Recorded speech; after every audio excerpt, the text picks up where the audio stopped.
What's going on, everybody? Good morning and happy Friday. Little TGIF coming at you here this morning. DK Show up on the air on your radio dials 105.1 FM, 790 AM. Also available online. Stream it up at sportstalk1051.com. You got your app, download that, take it on the go. Smart devices, smart speakers. Video streams also up and rolling on Facebook and YouTube.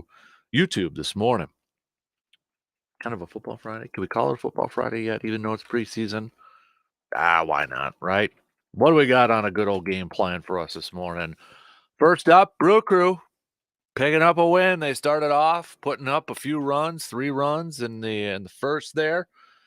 Dodgers clawed back, tied it up a little bit later on, took the lead, but Brewers came back, putting up 3 in the 8th.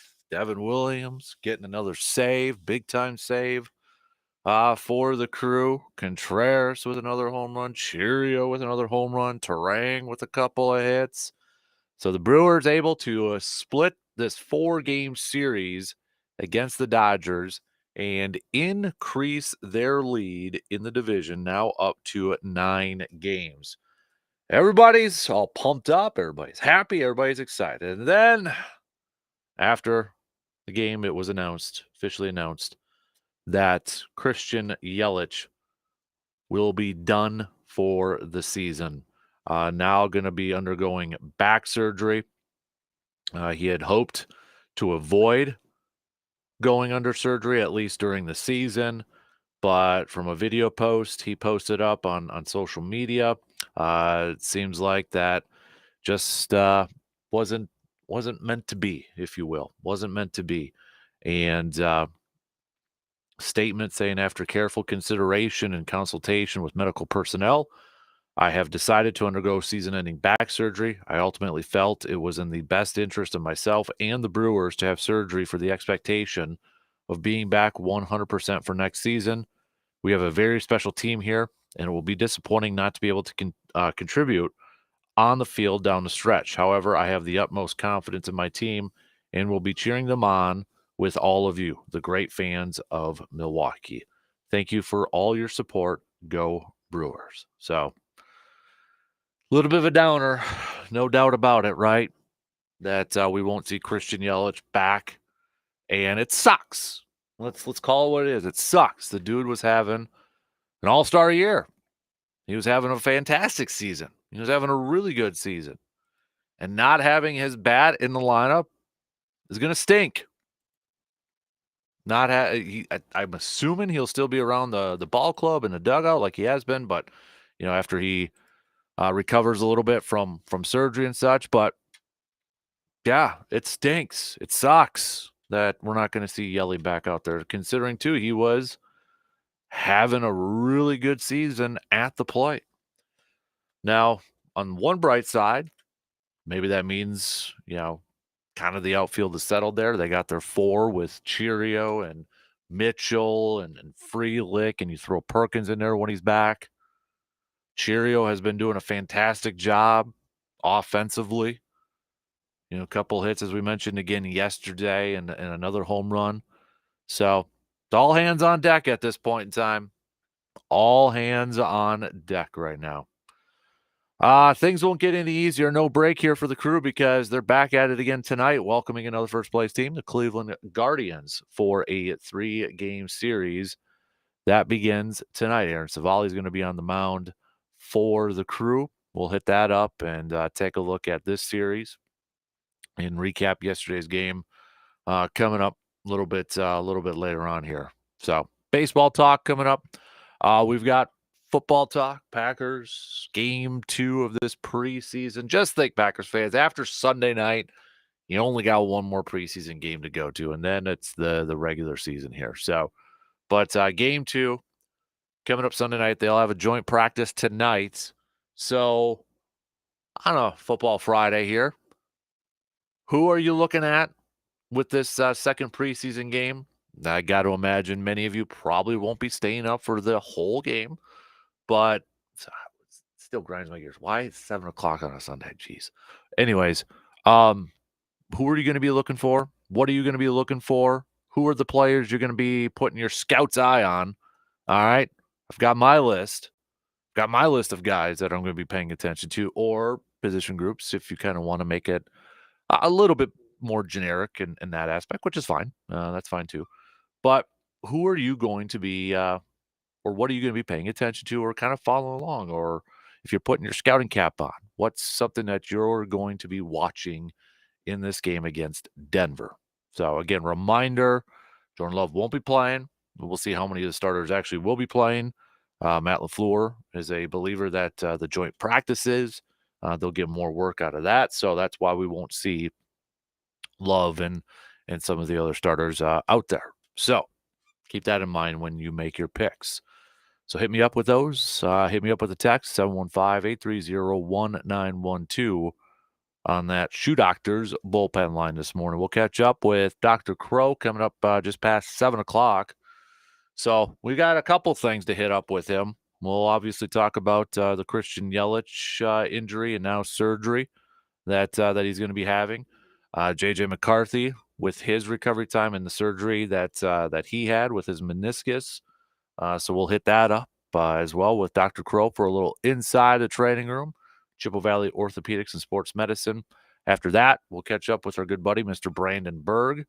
Local sports roundup. We got football scrimmages today for 11 on 11. Other fall sports, prep-wise, back in action on the practice field. Blue Gold football back out on the practice field. Stout as well. So we'll hit that up and do a little local sports roundup. Of note, Eau Claire Babe Ruth fell to Korea yesterday, 10-4. So their World Series trip is over with. But a huge congrats to those kiddos and coaches for punching their ticket to the World Series and getting to experience that too. That's pretty darn cool. So, but we'll do a little local sports roundup coming up a little bit later on with Mr. Berg. We got a little cream of the crop coming at you too. Reminder, you could play along with cream of the crop. Okay, you could play along. What is your cream of the crop for the week? Just hit us up with that text. All right, just hit us up with that text over there. So let's get things rolling here this morning. We got a busy first hour because I want to hit up some Brewers chat and I want to hit up some Packers chats coming at you. So we're gonna do both. Join me on the conversation. What's on your mind this morning? All right, hit me up with that text or comment on the video streams over there. Reminder: Facebook, YouTube. Don't forget to follow and subscribe on the YouTube page and follow on the Facebook page over there too. So got some new stuff coming up here in the next couple of days that will only be available on Facebook and YouTube. So I want to make sure you are paying attention to that. So let's get things going here this morning, though. We'll take our first break. Maybe. There we go. And then we got the leadoff. Brewer Crew picking up a big win yesterday to split that series against the Dodgers. They've got the Guardians now coming to town, but a little bit of a downer with Christian Yelich. Plus, who are you watching in this Packers second preseason game?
Get ready for football season with Hy-Vee. Whether you're tailgating at the game or having a party at your home, Hy-Vee has all the essentials you need for game day.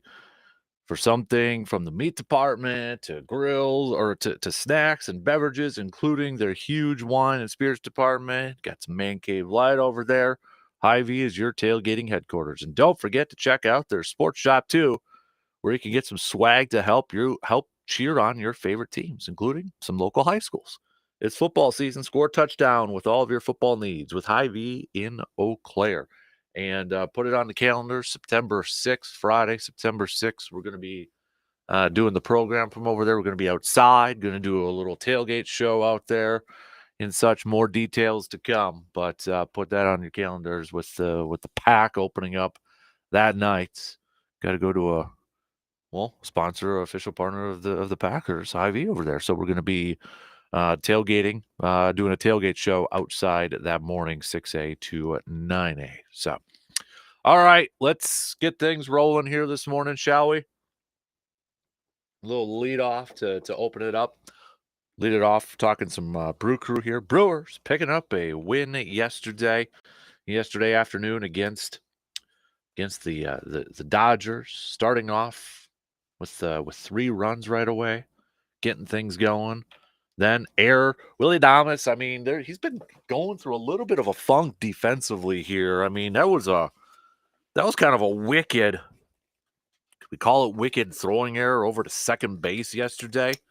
You know, if you saw it, you know exactly what I'm talking about. But I mean, that was kind of weird there. And I know he's kind of been going through a little bit of a funk here, it seems like, defensively and such. But that error helped the Dodgers put up a couple runs. They were able to tie it up in the third then. And then later on in the game, Dodgers taking the 1-run lead after that. And then Brewers said enough's enough. Terang let it off with a double. Jackson Cheerio with another hit. Brewers able to put up 3 runs in the bottom of the 8th there. Got some luck, too. I mean, they were kind of tattooing Hudson's foot there, it seemed like, with some of their hits and ricocheting off his foot and taking advantage of that and getting base runners across. But nonetheless, Brewers putting up 3 runs in the bottom of the 8th, and Devin Williams locking it down, striking out Mookie Betts, striking out Ohtani for the last out of the game, and picking up the win to split the series.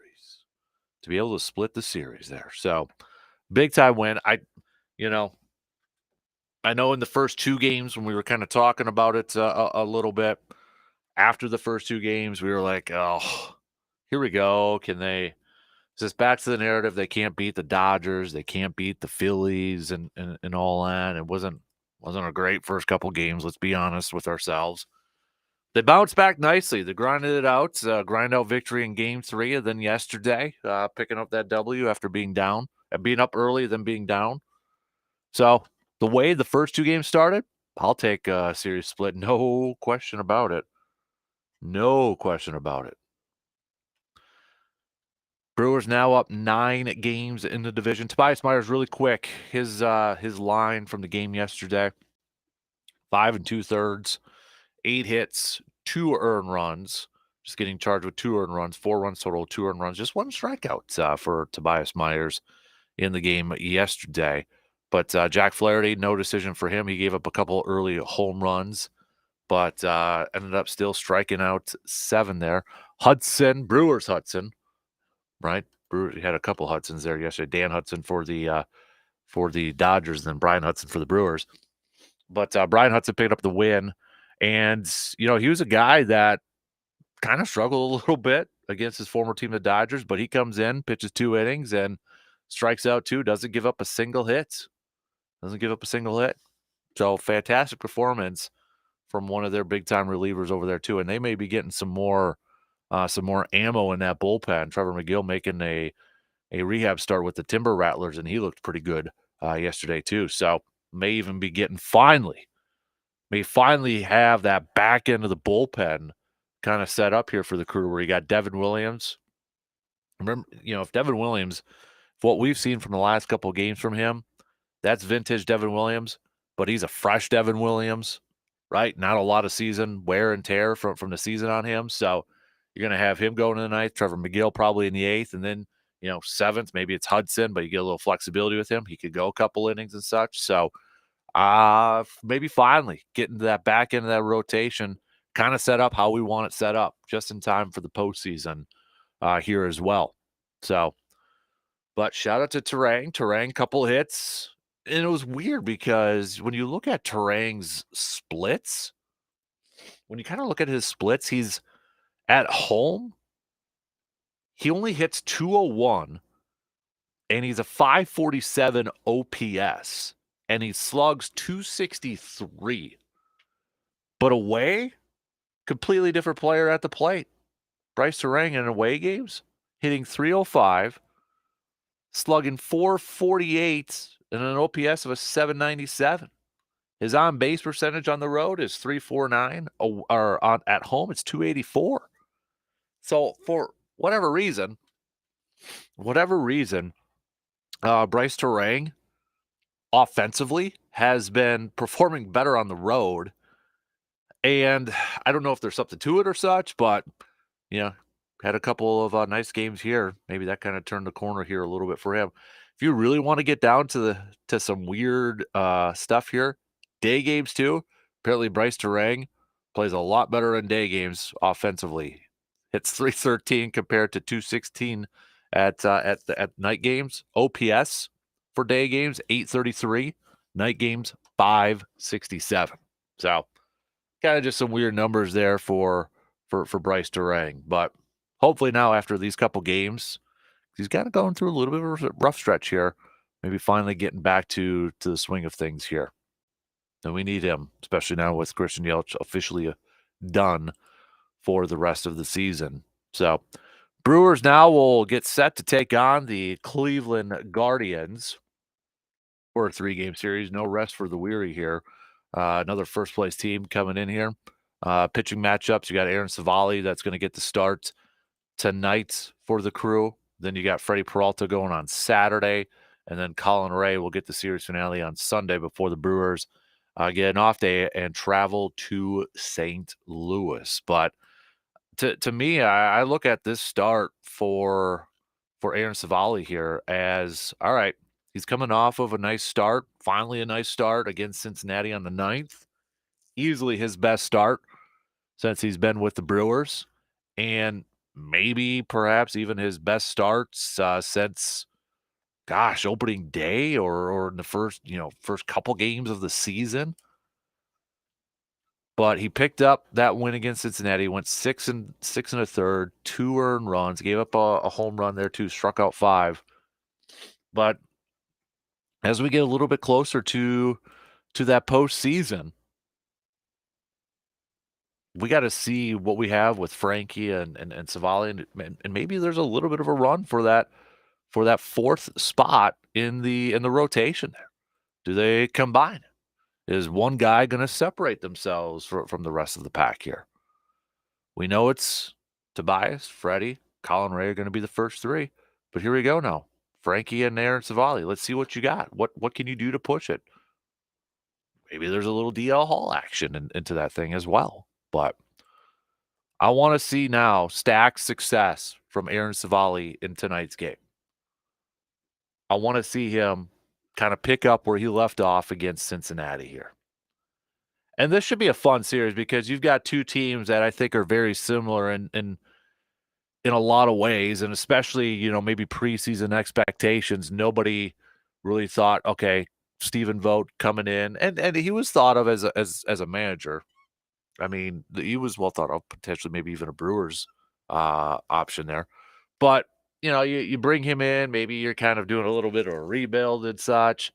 And here you are with Cleveland doing what they've been doing all season long in the AL Central. Very similar to what the Brewers have done this year. So I think it's going to be a fun series just because I think there's a lot of similarities between these two teams, especially when it comes to what the perceived national perception was of both of these teams before the season started. So that should be kind of a fun series. And then Stephen Vogt coming back to Milwaukee. But finish this thing strong, Crew. All right? Finish this thing strong. Use your off day to kind of rest and relax. And then you got that 3-game series against the Cardinals, which, I mean, say you go into that series and you're up 9 games up into that series, you can really do some damage. Not to overlook Cleveland, look past them or anything like that. But if you take care of this series against Cleveland and you go into that Cardinals series maybe up 9 or so, you can maybe really put a nail in the coffin with the Cardinals at that point in time. So even though yesterday was an awesome game, it was starting off hot, then you climb back out of it. Got a little luck with some of the hits, taking advantage of it and such, but that's sports. That's baseball. Devin Williams looking like vintage Devin Williams. All that excitement after the game yesterday, and then the little bit of sad news, downer news about Christian Yelich. Announced that he would be undergoing back surgery and will miss the rest of this season. He posted a video. Let me see if I can play that here coming up here. Yeah. So Christian Yelich actually posted a video Wednesday. This was recorded on Wednesday, and then it was released yesterday. So here it is, audio courtesy from Yelly's own Twitter account.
So kind of, yeah, that was like a little production with his video, no doubt about it. But and then a statement from Christian Yelich posted by the Brewers saying, after careful consideration and consultation with medical personnel, I have decided to undergo season-ending back surgery. I ultimately felt it was in the best interest of myself and the Brewers to have surgery with the expectation of being back at 100% for next season. We have a very special team here, and it will be disappointing not to be able to contribute on the field down the stretch. However, I have the utmost confidence in my teammates and will be cheering them on, all with you, the great fans of Milwaukee. Thank you for all your support. Go Brewers. He kind of said it. It sucks. It sucks because Christian Yelich was having an all-star season. He was reminding us a lot from the offensive side of the plate of what we saw from Christian Yelich in 2018, 2019. So his final numbers for this season, in 270 at-bats, he's going to end up with a batting average of 315, an on-base percentage of a 406, and an OPS of a 910. 11 home runs, 42 RBIs, 21 stolen bases. I mean, that's the type of numbers this lineup. I don't know if he would have finished, if he would have played this whole season, if he would have finished over 300. But those are the type of numbers now this offense is going to be missing within their lineup going forward. That's a big hole. That's a big hole. But now it's going to be even more pressure on these younger dudes. You're not going to have a veteran who's gotten quite a bit of playoff experience. Once you get to the postseason, you're not going to have Yelly in that lineup to help you out. It's going to be the young guys. It's going to be Jackson Cheerio. Can he continue to do what he's doing at the plate? Can Garrett Mitchell take a step up? Can Sal Frelick make a little bit of a jump here? Joey Ortiz, can he do a little bit more from the offensive side, from the plate? Now I look at guys like Willie Adames and Reese Hoskins and Contreras as those guys to really step it up in the leadership department. Once you get to the postseason, it's got to be those veterans to help guide and lead these youngsters into the series, into the postseason. So all hands on deck at this point. It sucks. It stinks. But if you're one of those guys like a Garrett Mitchell or such or anybody else, look at this as an opportunity. Look at this as an opportunity to showcase what you can do for the ball club, how you can help this ball club get to the postseason, and maybe hopefully advance throughout the postseason. Look at this as an opportunity for you to better yourself, better your game, and help out this team. This is an opportunity for you to step up and be a leader on the field. All hands on deck. And I know we're focusing on the offensive side of things too, but pitching wise, dude's got to step up pitching wise here too. Freddie Peralta's got to step up pitching wise. Colin Ray, Frankie, Aaron, even Tobias, everybody has to up their game just a little bit here to help fill that void left by Yelly. And not to project or look too far ahead, but let's say the Brewers continue this path and they win the division by 8, 9 games. How the heck can Pat Murphy not be named manager of the year? Like, if there's anybody else that votes for somebody else, check your votes, because this is a guy who lost his ace, couple weeks before spring training, not even. Corbin Burns getting traded. We knew Brandon Woodruff wasn't going to be in the rotation. Wade Miley gets hurt. Freddie Peralta not pitching, I think, at the level that we expected from him this year. And now Christian Yelich missing the second half of the season after having an all-star first season. To be able to manage that and still put your team in a position to win a crap ton of games and potentially win a division with a lot of youth on there, build a statue. That's a really, really impressive managerial job. A lot of season left to go. We've got a quarter of the season left to go here, and hopefully a deep playoff run. But you throw in every situation that the Brewers have kind of gone through this year, injury-wise, and remember, too, missing Devin Williams for the first half. How the heck can anybody else vote for somebody other than Pat Murphy for National League Manager of the Year? You can't. You absolutely cannot with the job that he has done. And I know if you'd ask him, he's going to say it's the players. And yes, you have got to give a huge, huge credit to the players. But he deserves a little bit of the credit too. And his coaching staff. All right, let's take a quick break. We'll get back to some more Brewers talk coming up a little bit later on, but I want to hit up a little Packers preseason players to watch in Game 2. We'll be back in just a few minutes.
I'm sure by now you could tell by heading out to all the stores. There's some stores getting ready for fall, getting ready for Halloween and such. So while maybe the leaves are getting close to starting to fall along with some of the temperatures, you should fall on into Carpet City Flooring Center and finally update that flooring of yours in your home.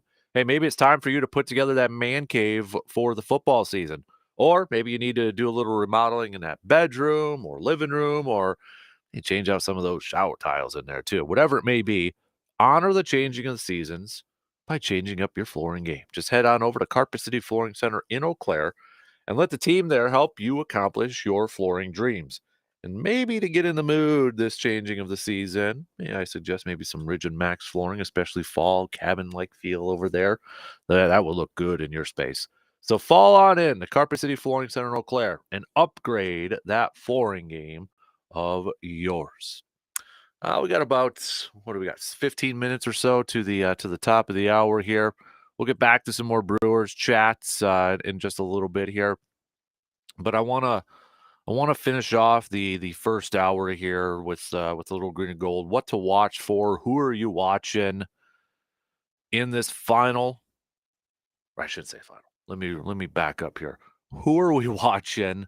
What are we watching in this second Packers preseason game coming up on Sunday? Now I'm sure it's probably going to be a lot of the same ones from the first game, but we know we're not going to see, Jordan Love and some of the starters and such because they've got joint practices and they're like Matt LaFleur believes you get a little bit more out of that, or the starters at least will get a little bit more out of that.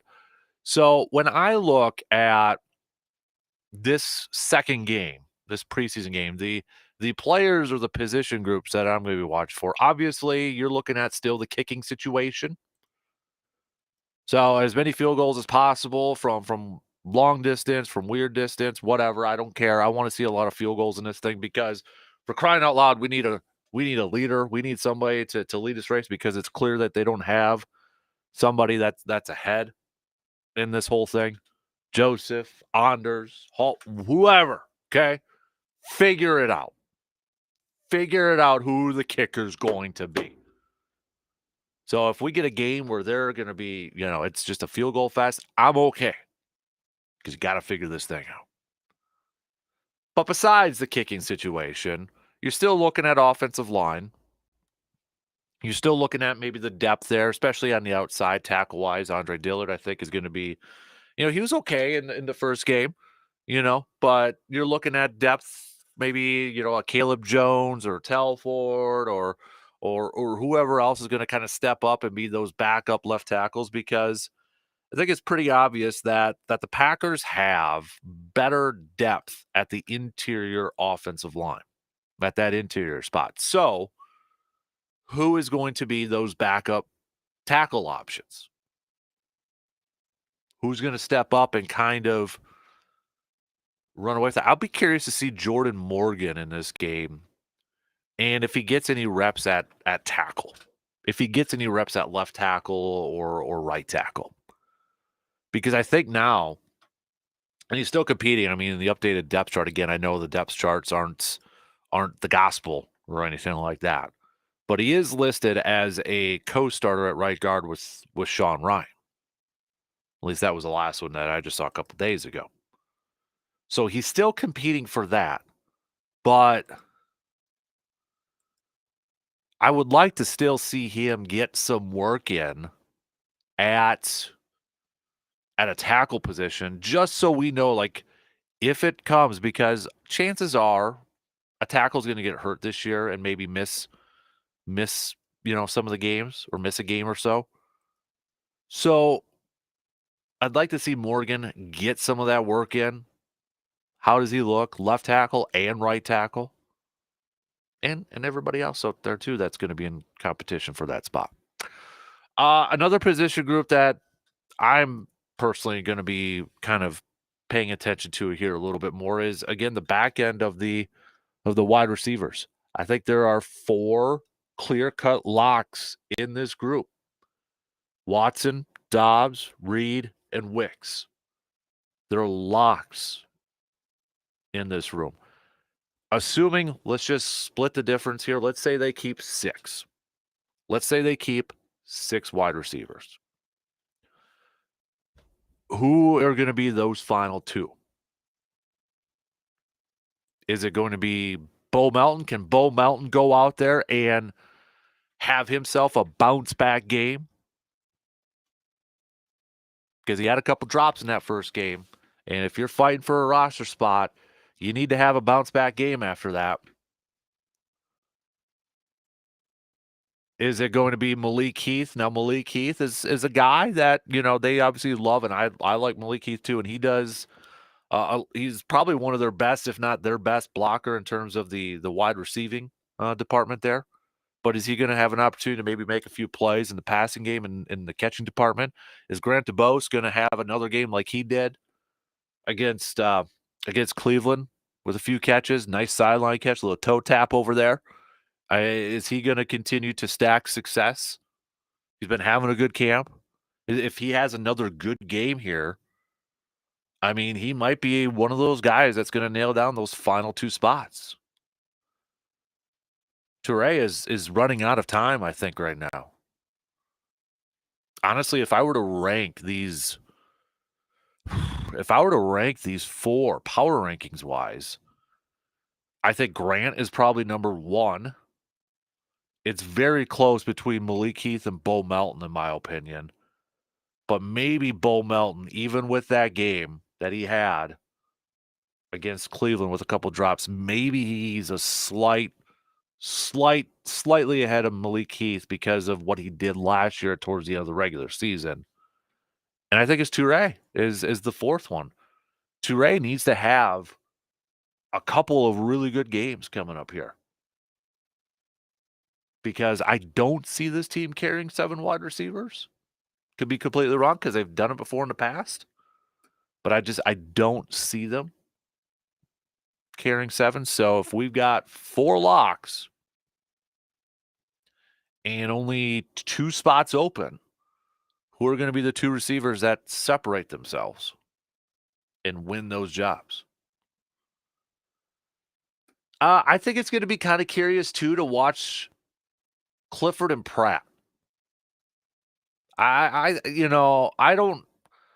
don't think the Packers will open up with Pratt as their. I should say that because Clifford was the backup last year, but I don't think they would move on from Sean Clifford. But Pratt's pushing.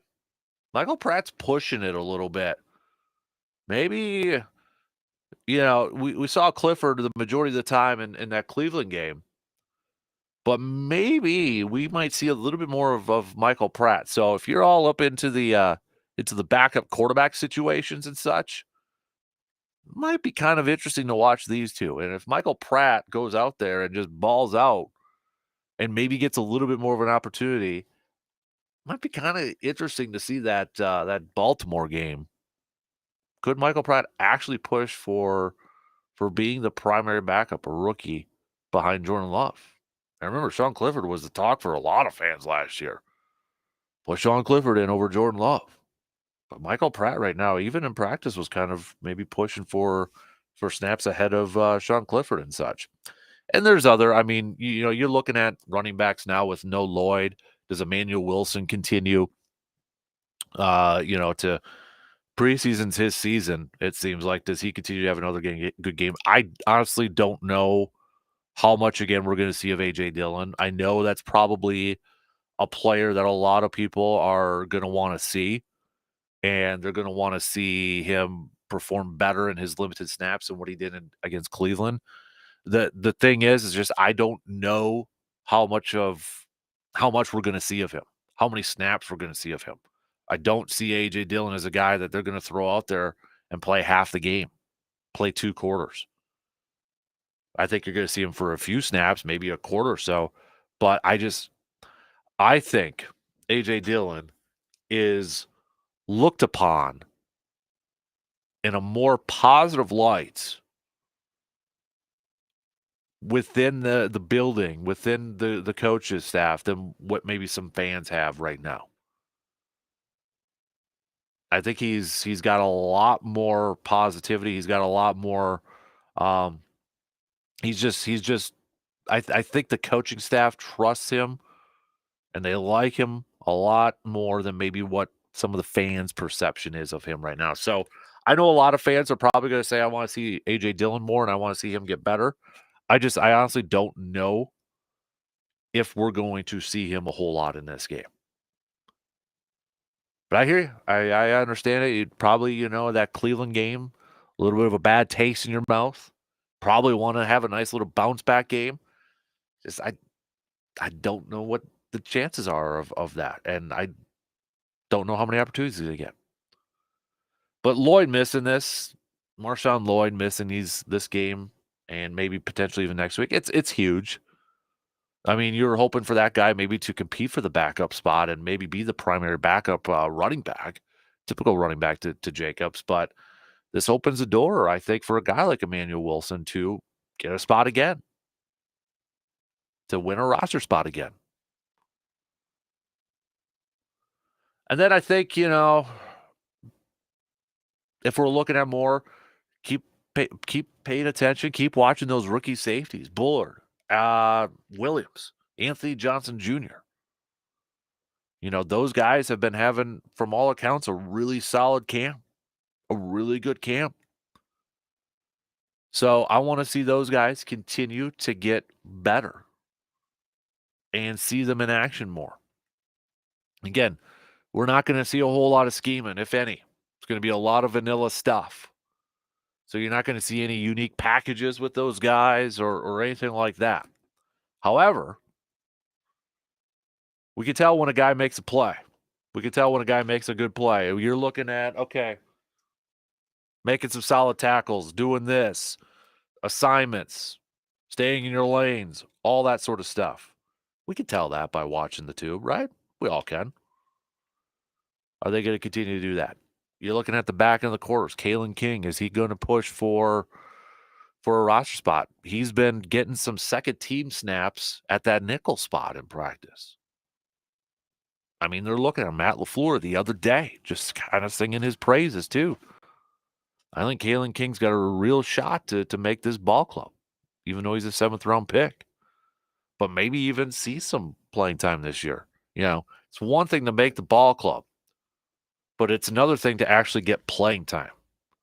He's got those inactive lists, right? I mean, sometimes teams hold on to guys, but you don't see them at all. They're on the inactive list. Cox was one example of that last year for the Packers, defensive end. But I want to see Kalen King, number 34, because I think you look at the corner group, and in the past, maybe you keep 6 corners, 7 corners, but with the versatility that these safeties bring,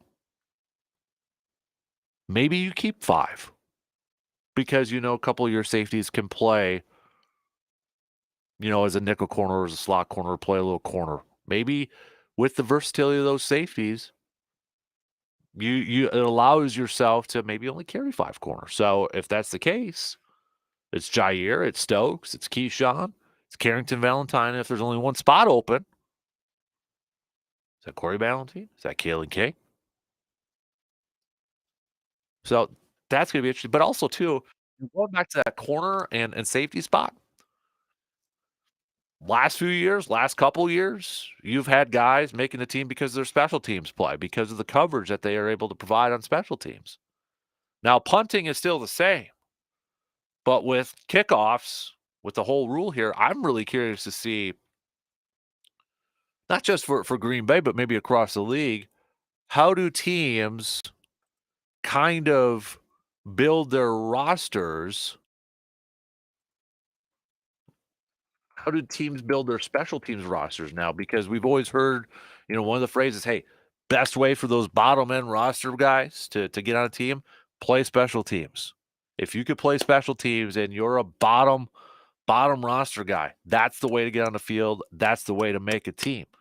But with the kickoff rule, a little bit different. Does it still put a premium on it? I think it still kind of does, because you want to kick it in that zone and you're trying to get down there to tackle the guy. But also at the same time, you don't want him to have a very good starting field position. We saw that, and that was highlighted in the first game. I mean, you kick it in that landing zone, but you get a guy that has a decent return. you're all of a sudden just maybe 10, 15 yards away from being a field goal position. So that puts a little bit more extra pressure on your defense. So maybe you want those special teams guys that can just fly on down there and make a play. So I'll be curious to see, does anybody kind of stand out special teams wise, coverage wise? And does that help propel them up into the depth chart of maybe making this team? Because really that hasn't been something we've heard a whole lot about yet. Last couple of years, you've had guys that were brought in specifically, it seemed like for special teams. Rudy Ford, when he was first brought in, was specifically for special teams. Then he kind of developed, got some playing time at safety and such. Remember Levitt, same thing, safety. So haven't really kind of heard too much about that this year. So these younger guys, these bottom end, whether they're wide receivers, corners, rookie safeties, can they make some plays in the special teams department? Who's going to stand out in terms of the coverage unit? That's something else to kind of keep tabs on. Linebackers, that sort of thing. Like a Hopper, rookie linebacker. And that's another thing too. Maybe watch a little bit of those rookies that we haven't seen yet in the preseason because they missed the game last week. All right, we got one in. We got a couple more to go here. Stick around. We're going to kick off the second hour with a little inside the training room, Chippewa Valley Orthopedic Sports Medicine. We'll hit that up, and then Brandenburg after that. News updates, and we'll be back in just a few minutes.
or issue. Their team of doctors and athletic trainers will help you get back on the field of play. If you or someone you know has suffered a sports injury, make your appointment with Chippewa Valley Orthopedics and Sports Medicine today. Free battery testing, free battery charging, and replacement batteries that fit your needs. That's what makes AutoZone America's #1 battery destination. Get in the zone. AutoZone.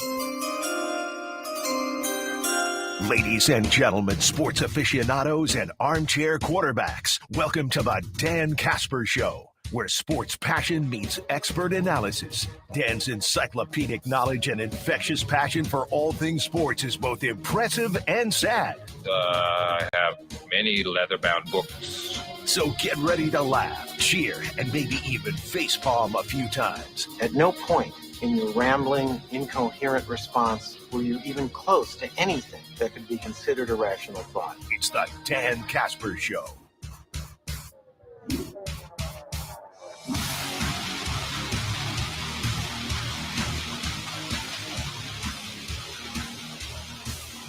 Second hour kicking off on this Friday morning, TGIF, August 16th.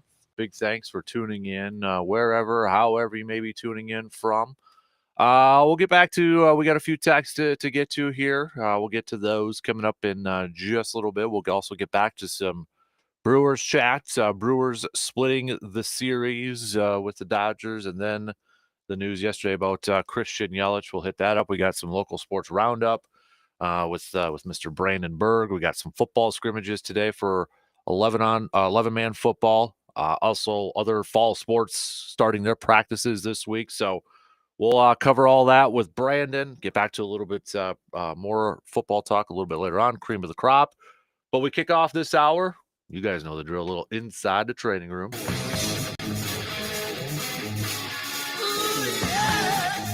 Paging Dr. Crow. Breaking down the latest in sports injuries. It's time for Inside the Training Room with Dr. Crow. On the Dan Kasper Show. He is Dr. Austin Crow, Chippewa Valley Orthopedics and Sports Medicine, assistant football coach over there too. How's practice going? How are the boys looking so far this year, sir? Pretty good. I mean, as always, a lot of work to be done. I mean, it's always amazing how you can start camp and within 2 weeks you're scrimmaging and within 3 weeks you're playing a football game. So the first couple of days you're like, this is going to be a tough road to hoe here, but things come together and you get the leaders on the team that step up and play. And we certainly have some good athletes on the team this year. So a lot of expectations as always, but as always, you got to earn it on the football field. And they have a scrimmage this morning, so that'll be kind of the first step in that direction. And good scrimmage too, because you mentioned was it Menominee, Edgar, and what was the other team for going up? Medford. Medford. Oh, my Medford Raiders. Come on now. Come on now. That's where I'm from. So we got there you go. That's a gauntlet right there. So shout out Coach Wilson over there. So well, we got a couple things to catch up on, don't we, Austin? So let's start off. Well, speaking of football, JJ McCarthy is going to be out for the year. So we touched on it a little bit last week and said that we would know more after they kind of got in there and looked at it. Well, he's out for the year. So can you explain to us maybe what they found out when they were looking at his knee during surgery? Right. So when we look at a meniscal tear, just a quick anatomy, the menisci, you have two of them. One's medial, one's lateral, which means inside and outside, basically. And they're kind of shaped like a C, and it sits between the two bones, so the femur and the tibia, and it acts like a shock absorber and a stabilizer to the knee. And when you get a tear, it often causes pain, sometimes catching, clicking, occasionally locking if it's a big displaced flap. Depending on the configuration of the tear, treatment can involve certain things. Sometimes you can actually treat them conservatively, so you try PT and rehab them, but if it's a full tear, it's uncommon that works well. In an acute injury, it's important to make that distinction. But there are patterns that you have to cut out and kinds that you can suture back together. Now, in the long term, it's obviously good to have as much meniscus as you can, so we always want to repair them if we can. The difference, though, is the initial recovery. So if you just trim out a tear, because we don't really have restrictions because you're not trying to protect anything because all you did is cut up the tear. conversely, if you suture it back together and try to get it to heal, you have to protect that. So in his case, they did find a tear pattern that was repairable, so likely what we call peripheral tear. And so the blood supply is better, and the configuration allows us to put sutures across it. So in the long run, that's better news. In the short term, that means we got to protect the knee. Now, generally speaking, you're going to have them on crutches with some kind of limited weight bearing for the first 6 weeks, followed by another 6-week progression back up toward full go. But you don't really release them to full go till about 12 weeks. So if you do that 3 months, essentially, is when they begin full go. So to get back and play in the NFL, to go from part activity level, I guess, like partial activity level to full go, it's tough. So often those athletes, they just say, look, if you're going to try to come back for the last couple weeks of the season, it's just not worth it, especially at a position like quarterback where he's drinking from a fire hose, right? Just trying to learn to be an NFL quarterback. So they just obviously look to them for the season, which I think is very reasonable, as opposed to try to force them in towards the end of the year. So long story short, it was a repairable pattern, which is good. In the long run, in the short term, it obviously killed the season. So it's kind of a blow for us, but it was hard to say what he was going to mean for the Vikings this season. He had his bright moments in some of the preseason, but it's hard to say what that was going to lead to. And so it may be better for him in the end to have a whole nother year to develop, but obviously we won't know because that was forced one way or the other. So from what and maybe I read it wrong, it seemed like he reported knee pain. Was it the next day or so? So is that kind of similar to a meniscus tear? I mean, it almost reminded me a few years ago when Brian Balaga tore his ACL at family night. He didn't know about it till like the next day when he had some discomfort. Is that something that's common with these type of injuries, that maybe you don't know anything's going on till maybe the next day? I don't know if it's adrenaline or anything like that. Yeah, I mean, it depends on the severity of the injury. I mean, if you have a real severe twisting injury, or especially a contact injury, I mean, those ones are obvious. But you can get where people will step on and kind of have like a weird little shift in the knee. I will say most athletes who come in and say, I felt something happen, and they know right away. But you will occasionally get someone who's like, I don't know. I mean, I might have dinged up my knee, but I don't know. And they come in, the knee swollen and it feels funny. And you're like, well, I think you've seen a big injury. But that's definitely less common. Generally, people know. Now, a meniscal tear is certainly less severe than a ligament injury. A ligament injury generally requires a lot more energy to go through the knee to tear a ligament as opposed to a meniscus. So you can get more subtle ones. But even so, usually people can pinpoint when it happens. So my guess is, he had a couple plays where he scrambled, maybe where he was hit after a throw. I don't recall a play that looked like he came up limping at all, but my guess is he kind of did something to it, quote unquote, tweaked it, and probably shook it off and said, I think I'm okay. And you're right, the adrenaline carries you through. Next morning you wake up and say, ooh, that is sore. Mm-hmm. And then boom, there you are getting worked up for a tear. Now, with this type of repair, now, is there any concern about, because I think, we've talked so much about knee injuries in the last couple of years here. Mm-hmm. Is there any long-term concern about that? I mean, you mentioned a little bit earlier, really good blood flow to that. So I got to imagine that's got to be key to that recovery. Absolutely. Yeah. So unfortunately, the healing rate is not 100%. So there are some that will re-tear or not heal correctly. That can happen. Depending on the tear pattern. There's some that we fix and you walk out of the surgery saying, look, I'm almost certain that one's going to heal correctly. And there's some where you're saying, geez, I'm going to cross my fingers and hope. Obviously I was not in his surgery, so it's hard to say for sure. But in this type of situation, my guess is if they repaired it, they felt there was a high probability of success. And then beyond that, one of the big kisses of death with any knee injury or any joint for that matter is cartilage injury. Mm-hmm. And so I will say that an isolated meniscus tear, uncommon to have an associated cartilage injury with it. Now, ligament injury is a different story. So the fact that he did not tear an ACL or another ligament in the knee, that bodes well for him long-term as well. So if this is truly an isolated meniscus tear and it heals, hopefully he'll put this behind him and have a great rest of his career and never have a knee problem again. That's a real possibility.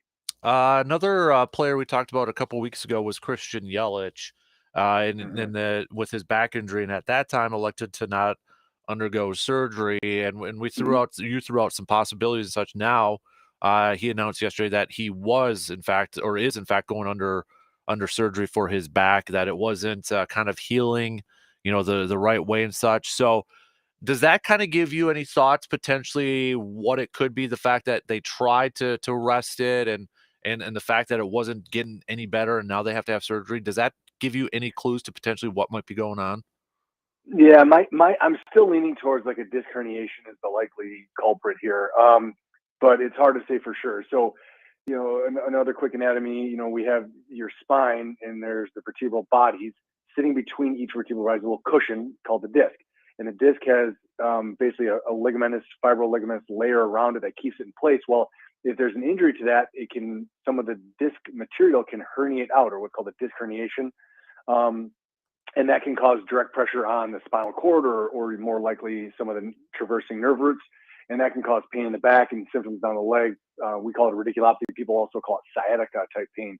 Long story short, often we try to rehab those because sometimes the disc will resorb. In fact, often it will, depending on the size of the herniation. So, first step is absolutely avoid back surgery because you don't want back surgery if you don't have to. But sometimes those herniations are big, cause a lot of symptoms, and you just keep fighting the fight and they're not going away. And I would guess he's probably had serial MRIs. So he's probably had a couple that have looked at it and said, look, this herniation is not getting smaller, it's not resorbing, this is likely going to remain symptomatic, so they've opted for that. Is it possible that it's a bad facet or it's a pars defect or some other less common thing and he's getting a fusion? Maybe, but I think this sounds like it's going to be a microdiscectomy type procedure based on the timelines they're kind of throwing out in what he's been going on. So that would be my assumption. Obviously, they haven't said, because I was reading and looking, I did not see anywhere, unless you saw something, what kind of back surgery, but I'm guessing it's going to be a microdiscectomy for a disc herniation. So is there any like type of fusion that would go with that, like a Tiger Woods fusion, sort of thing? Or yeah, not if you can help it. So Tiger Woods ultimately had a fusion because I think he had a couple of the microdiscectomies, and each time you lose some of the disc material, that's the cushion. So as you lose it, that level becomes degenerative and arthritic, essentially. So in a first timer like this, it's very, very uncommon to go directly to a fusion. Now, again, there are other things that do go directly to fusion. So if he has, again, like what's called spondylolisthesis, so like a bad pars, or he's got a slip where it's moving forward, those are situations where sometimes they'll get a fusion right off the bat. But I just, in a young athlete like this, I would be surprised by that. This is much more likely going to be a simple like incision. They go down, they remove the disc material, and then get away, and they try to be as minimally invasive as possible. They're able to do it in much smaller incisions and violate the muscle to a lesser degree than the old school days. So I think he'll bounce back. But back surgery is always significant surgery, no question. And you can't rush back, because if you do, it can create irritation, and you don't want the disc to re-herniate. So there is a window where they don't allow him to return to high level activity. So that's likely what is going on. Maybe they'll disclose it at some point. We'll know for sure, but that would be my guess. He's 32 and he swings a bat for a living. I mean, I'm nervous about, I know he said 100% getting ready for, the goal is to be 100% for next year, obviously. But I mean, knowing his job is swinging a bat for a living and running around in the outfield, and you're having back surgery, I mean, is there a concern, considering, he is in his 30s, and I know it's not old, but, baseball and his profession, is there a concern that this could affect his career, do you think? Absolutely. I mean, I think there is rotational forces on the back are harder on the disc than straight loading. So that's why, like a guy like Tiger Woods, that's why he probably had that happen to him, because that rotational force. There's clearly similar mechanics with swinging a bat and swinging a golf club, that torsion on your spine. So yeah, I mean, it could be a recurrent issue. I wouldn't say I would expect it. I would say odds are in his favor. But could this become a recurrent problem and something that affects him long term? Absolutely, it could. I would imagine that that's going to be, quote, unlikely, but it wouldn't shock me if it ends up having an issue down the road again later. And it depends on the size of the herniation. He may have already lost a good amount of disc material, and he may be heading down the path of a degenerative disc, and that could become a problem in itself. So essentially developing some early arthritis in his back. But as you put it, when we talk in the relative terms of age, 32 is relatively old for a baseball player or pro athlete, but in run-of-the-mill people, that's still relatively young. So his ability to heal should be high, and I would hope that he doesn't run into long-term problems. Last question for you here, Austin, really quick. I want to go back to football. Justin Herbert, he's been dealing with plantar fasciitis, and he's got a boot and all that, but I mean, we haven't really heard a whole lot. We haven't really seen a whole lot from him. Is this something that could affect him throughout the regular season, or is this and what else can they do? Is it just pretty much resting this thing, and that's the recovery for this? There are some other treatment options. So I mean, they can do like ultrasound shockwave therapy. You can do PRP injections, steroid injections. You can actually do surgery on it, which they'll certainly want to avoid at all costs. So it's not like this will be a permanent career-ending type issue. But could it nag him this season? Absolutely. I mean, I bet you have a bunch of listeners right now that have had plantar fasciitis, and it sounds like it's not a big deal.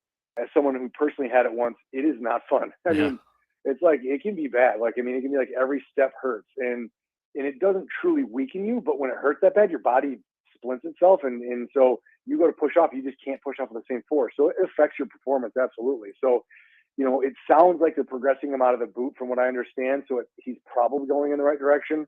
But if it doesn't go away and kicks in, I mean, when does he rest it? He can't. I mean, because rest isn't like a couple days. I mean, rest is generally weeks or a month. So, to get this to go away, I mean, they're really crossing their fingers this completely burns itself out before the season. If it does, he'll be good to go. If it doesn't, you better believe it's going to affect him all season long. And so he isn't the world's most mobile quarterback, but he does move around the pocket a little bit, and I think that would affect him. So I'm guessing they threw the kitchen sink this, so it is possible he even had something like shockwave, or he had something like PRP. Those are all possibilities because they're not like an invasive procedure like surgery would be. But yeah, I mean, the hope is it doesn't affect him. He's obviously one of the young, bright spots in the quarterback position in the NFL. So you hope he can have a great season. But yeah, this is something that we'll have to see how it progresses. And luckily, it's not going to be again a career-threatening type thing, but it can be a season aggravating type thing if that makes sense. Mm-hmm. Absolutely. He's Dr. Austin Crow, Chippewa Valley Orthopedics and Sports Medicine. Dude, appreciate the time as always, man. Best of luck to Regis at the scrimmage today, although there is a Medford connection, not only with the team. I know one of the assistants at Menominee is a former Medford Raider too, so we got a lot of connections over there. That'll be good. It should be good. I mean, they'll be good. I think all the teams should have good. And it's so early in the year. I mean, there's a lot of guys who are working themselves out in the roster, and it's a chance to go prove yourself. I mean, I'm sure you can remember back to your days playing. It's always exciting, nerve-wracking all at once. You're going to go out there and try to prove to the coach that you got what it takes. But I wish them all the best, and most importantly, stay healthy. So yes, I don't want to see anyone in my office. Exactly. Well, best of luck to your son, and you guys have a fantastic weekend, and we'll catch up again soon. Okay, bud? Absolutely. Take care. You got it. Dr. Austin Crow, Chippewa Valley Orthopedics and Sports Medicine, joining us here this morning. Fantastic stuff as always.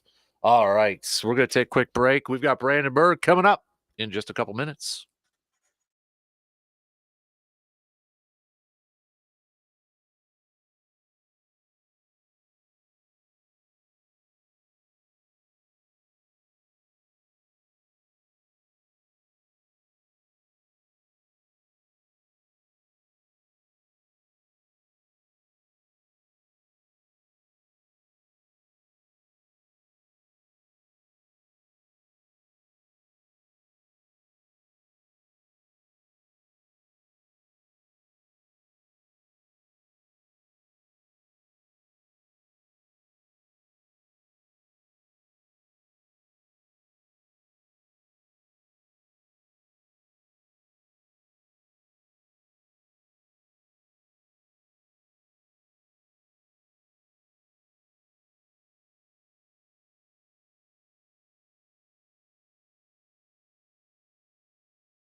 Summer isn't quite over yet, and neither are your backyard barbecue parties. So if you haven't tried all the different flavors of brats from Mike's Star Market yet, you've got time this summer season. Whether it's the Bloody Mary brats, a dill pickle and cheese, or a classic beer brat, Mike's Star Market has a flavor for everyone to try. And you know you're getting the freshest, best quality of meats and best customer service at Mike's Star Market. And just a reminder, tailgating season is coming up. Football fans, more chances for you to grab some brats for the grill. Mike's Star Market, deliberately old-fashioned to assure quality and affordability. So, all right, let's bring in our dude, Mr. Brandon Berg, here this morning.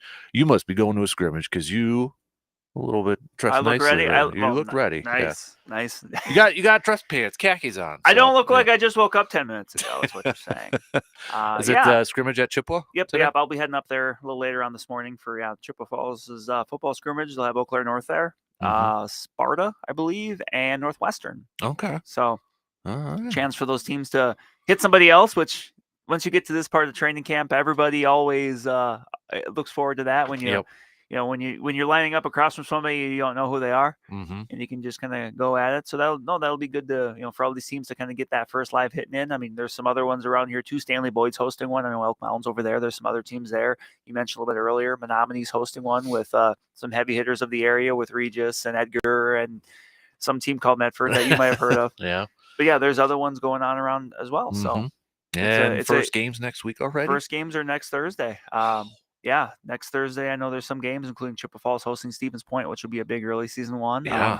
Next Friday, it opens up elsewhere. You got Stanley Boyd making a trip to Colby. Oh boy, that's gonna be a big early one. Yeah, little Highway 29 battle there. A little bit, yeah. I mean, they're longtime rivals when they were both in the Clover Belt. Colby's not anymore, but this is the first time they played non-conference game, and it's it's something I talked about with Stanley Boyd, Coach Jeff Koenig, when I was at their practice last week. He was really excited about it because that is, that's especially if you're like a longer term Stanley Boyd fan. Like Colby is one of the rivals, and they've played a lot over the years, but they've played in a lot of playoff games too, like just a lot of high profile games over the years. And this will be one here. Both teams were ranked in the preseason with sports state polls, so that's going to be a good start for both of those teams to go out and see somebody really good right off the bat. I think you could kind of sense a bit of I would say sense of urgency, but you're just knowing like, okay, we're starting out. When you start with somebody like that, you don't want to come out flat. So I think both teams are probably in that boat. This might be a really random question, but I've got a reason for it. We know Stanley Boyd football program has had a really good history, right? I mean, how are the numbers there? Just the reason I asked is because Thorpe, who isn't far away, is 8-man football, right? So I mean, it's not, the distance isn't that far, obviously. Right. But... And it's funny you bring that up because one of the stories I'm going to have, and it's coming out, it'll be a few weeks yet, but one of the things I've talked about with every coach that I've gone to for preseason is their numbers and like the trends of it, because it's something people ask about. I mean, you literally just asked about it. Right. Yeah. What are your numbers like? Is that more or less than normal? What are the reasons for it? And Stanley's numbers are solid. I'm trying to remember. They have still a bit of a smaller-ish. I think it's a senior class for them, but still, like I would say they're like around 50, like lower to mid 50. So, so solid numbers, and that's really kind of so far. I haven't seen everybody yet, but pretty much every school I've gone to so far, their numbers are on pretty good ground relative to, obviously solid numbers for Chippewa Falls can be a little bit different than solid numbers for like Holcomb. Right. But still, like there's nobody that they're going into the year saying, man, we can't have any injuries or, we're in trouble. Yeah. And that's been the case at times I've talked with teams in the past, especially in the later days of before some teams moved to 8-man.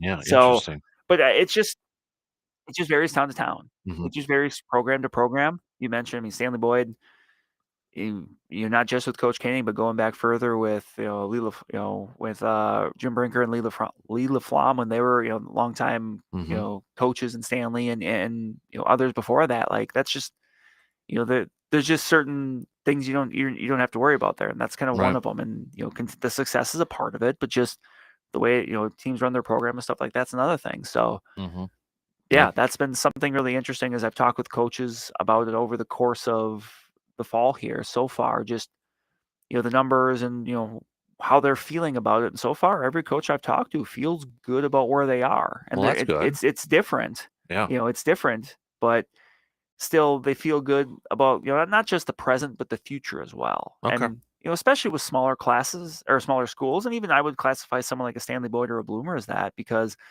they both have examples of, like, they have one class that's just smaller than the rest. So you might have, say, for example, 15 kids in a class that are playing football. But, for someone like a Bloomer, their junior class this year is a little bit smaller. So you might only have like 9 or 10. Okay. Well, and Bloomer coach John Post said it best to me. He goes, you can't have 70 kids if you have a 9-person senior class or a 9-person class, which is right. I mean, the numbers just don't work out. You're not going to probably have a 25 or 31, but they're pretty consistent. Just sometimes you kind of have that bubble of a year. And Stanley Boyd was like that last year. They had like 4 or 5 seniors. And granted, those seniors were important to the team, but like numbers wise, you just had fewer of them. And if you get one of them and the rest is, 15, 15, 15, and 9, well, that the math kind of adds up to what I said. Right. So, you're just more privy to that when you're a smaller school, compared to someone like Chippewa, who this year has their most kids ever. They have 148 kids. Really? Yes. Wow. So obviously it's just different. You have different, and that was kind of the other thing too, is you have different challenges. You have different things based on different sizes of schools. And with my area, you have that with, you have obviously a Division I school in Chippewa. You have a couple D5, D4 level schools with Bloomer and Stanley Boyd. And you have a school like Cadott that's D6 for 11 man. Their numbers are they're on firm ground there. And then you have 8-man schools with McDonald, Cornell, Lake Holcomb, and New Auburn, and then also Gilman and Thorpe. So you kind of have, even though it's not very many teams, you still have a good cross section of. It's not like I have just all D7 teams, right? An 11-man, or I just have all 8-man teams. Like there's enough of a cross section that you can kind of start to see, and plus just knowing other schools and talking with other coaches elsewhere too, you can kind of start to see some of the trends. Right. Interesting.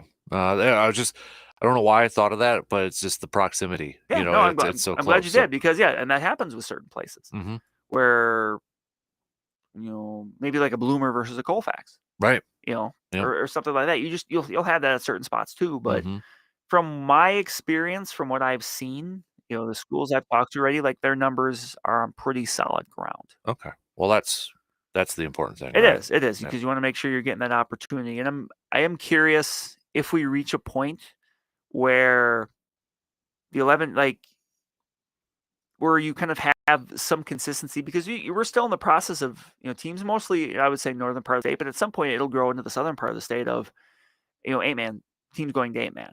And over the last 12 years, there's been such a, consistent exodus of teams going from 11-man to 8-man, mostly smaller schools. That's what it's there for. Right. And, I'm kind of wondering at one point, because there's still smaller schools in different places in the state that have good numbers, so that maybe that, they don't want to, or they don't need to go to 8-man. But at some point, you feel like that's going to steady. Yeah. And you're going to have, the teams that are 11-man, they say, we're going to be 11-man. And the teams that are 8-man are saying, nope, we're good right here where we are. We're embracing this. We like this. And that is something I did my series on the different conferences, talking with some coaches from, more northern parts of the state about 8-man football. Like, it's something they don't view as like a kind of a means to an end. Like, well, we have to do this if we want to play football. They embrace it. They like it. They want to be able to go out and do it. They want to, and there's been schools in the northern part of the state, be it a Prairie Farm or a Luck, or last year Clayton was really good, that were able to kind of put their stamp on, hey, we not only do we play 8-man football, we love playing 8-man football. And I think at some point you're going to kind of see some, I'll say finalizing, because it can always change, but just some firm boundary, so to speak, established of, okay, we're going to be 8-man, we're going to be 11-man. It's not, well, we're going to do 8-man a couple of years because we have a big middle school team. Like, you can't really operate that way. And that was something even Gilman, when they moved to 8-man, it wasn't necessarily due to numbers. They just knew, like, this is because they still have good, even now they have good participation numbers. It was just like, we understand this is the direction things are going. So they were proactive instead of reactive, which was very smart for, Coach Rosemeyer in that group. Yeah. So 8-man practice started this week. It did. Yep. They'll have scrimmages next Friday. Okay. So they're a week behind, and they'll be they only have an 8-man or an 8-game regular season. So they'll be jumping in at week 2. So next week will be all 11-man games. That's why the schedule will be a little leaner yet, but still, obviously, Big Rivers, right, Clover Belt, Dunsane, Croy, Dairyland, Her North. Mhm. Those teams will all be in action. We get to preview some of those games next week too. We do. when we get We there, do. so. And I guess we can talk about the Chippewa Falls Stevens Point game because that's where I'll be. Right, So. exactly. Did other fall prep sports kind of practice get Yep. started? We got some other ones. Girls golf started on Monday. Girls swimming. We had I said girls golf. Girls tennis got Tennis, underway. I okay. think tennis might even have some events this weekend coming up here. So, Okay, yeah, and then next week you'll have volleyball, cross country okay. get underway. So really, soccer gets underway. So Okay. really, I think it's Monday is the last of the bunch. So by this Okay. time next week, everyone will be practicing, if not playing games. So we're in the swing. Yeah, absolutely. And I know, Blue Gold's football. I saw they were practicing the other day. Stout as well. So, it's really getting into that fall season over there. 24-25 season is underway. Exactly. So, and I know I mentioned it. It's a little bit earlier, but the Bruce or Oakland A's in the Babe Ruth World Series they went to Korea, so their World Series run is over with. But still, I mean, when you're going up against Great run, yeah, pool play, they finished 1-3, but that was a tough pool play over there too, and they faced some of the top competition across the world, not just the country. Yeah, the world. When you say that, it's like it's not. They played Puerto Rico and Korea, so it's like it's the world. So, but what a great experience when you get to that stage. What a great experience for those youngsters too. So, and then Northwoods League, they got champions. Kalamazoo Growlers defeated Lacrosse. Battled back, to beat the Loggers last night. Apparently, it was like a 7-hour run because you had a 2-hour rain delay in there too. So it was Mother Nature's getting one more in on the Northwoods League this year, Yep. unfortunately. But exactly. So Kalamazoo is your Northwoods League champions this year. So. All right. We'll have a lot more local yes, we will. roundups next week here. So tell you what, let's take a quick break here, kind of regroup here a little bit, and then let's talk some baseball. Brewers, big series, or not series, I wish it was series one, split series yesterday. And we'll talk about that, and we'll talk a little bit more about Christian Yelich's injury. Take a quick break, though, and we'll be back to finish up the second hour after these quick words.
Anybody else getting ready for the upcoming hunting season? Man, we are so close to spending some more time in the great outdoors. I can't hardly wait. But if you're not ready for the hunting season, it's okay.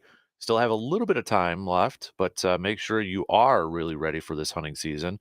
You need to head on over to Tilden Gun and let Sean and Hunter at Tilden Gun help you out. Whether you're getting ready for fall turkey or duck hunting or the November deer season, Tilden Gun has something for everyone. The boys at Tilden Gun will help you find just what you're looking for.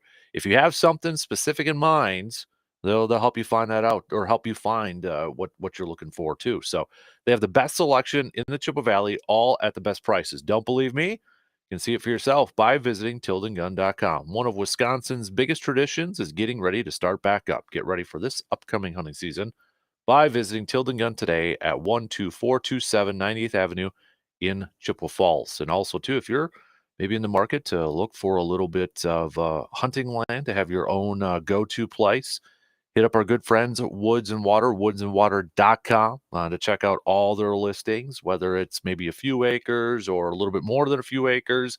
If you just want your own hunting oasis, Woods and Water is the place to go, woodsandwater.com. Also partners of the Mobile Man Cave.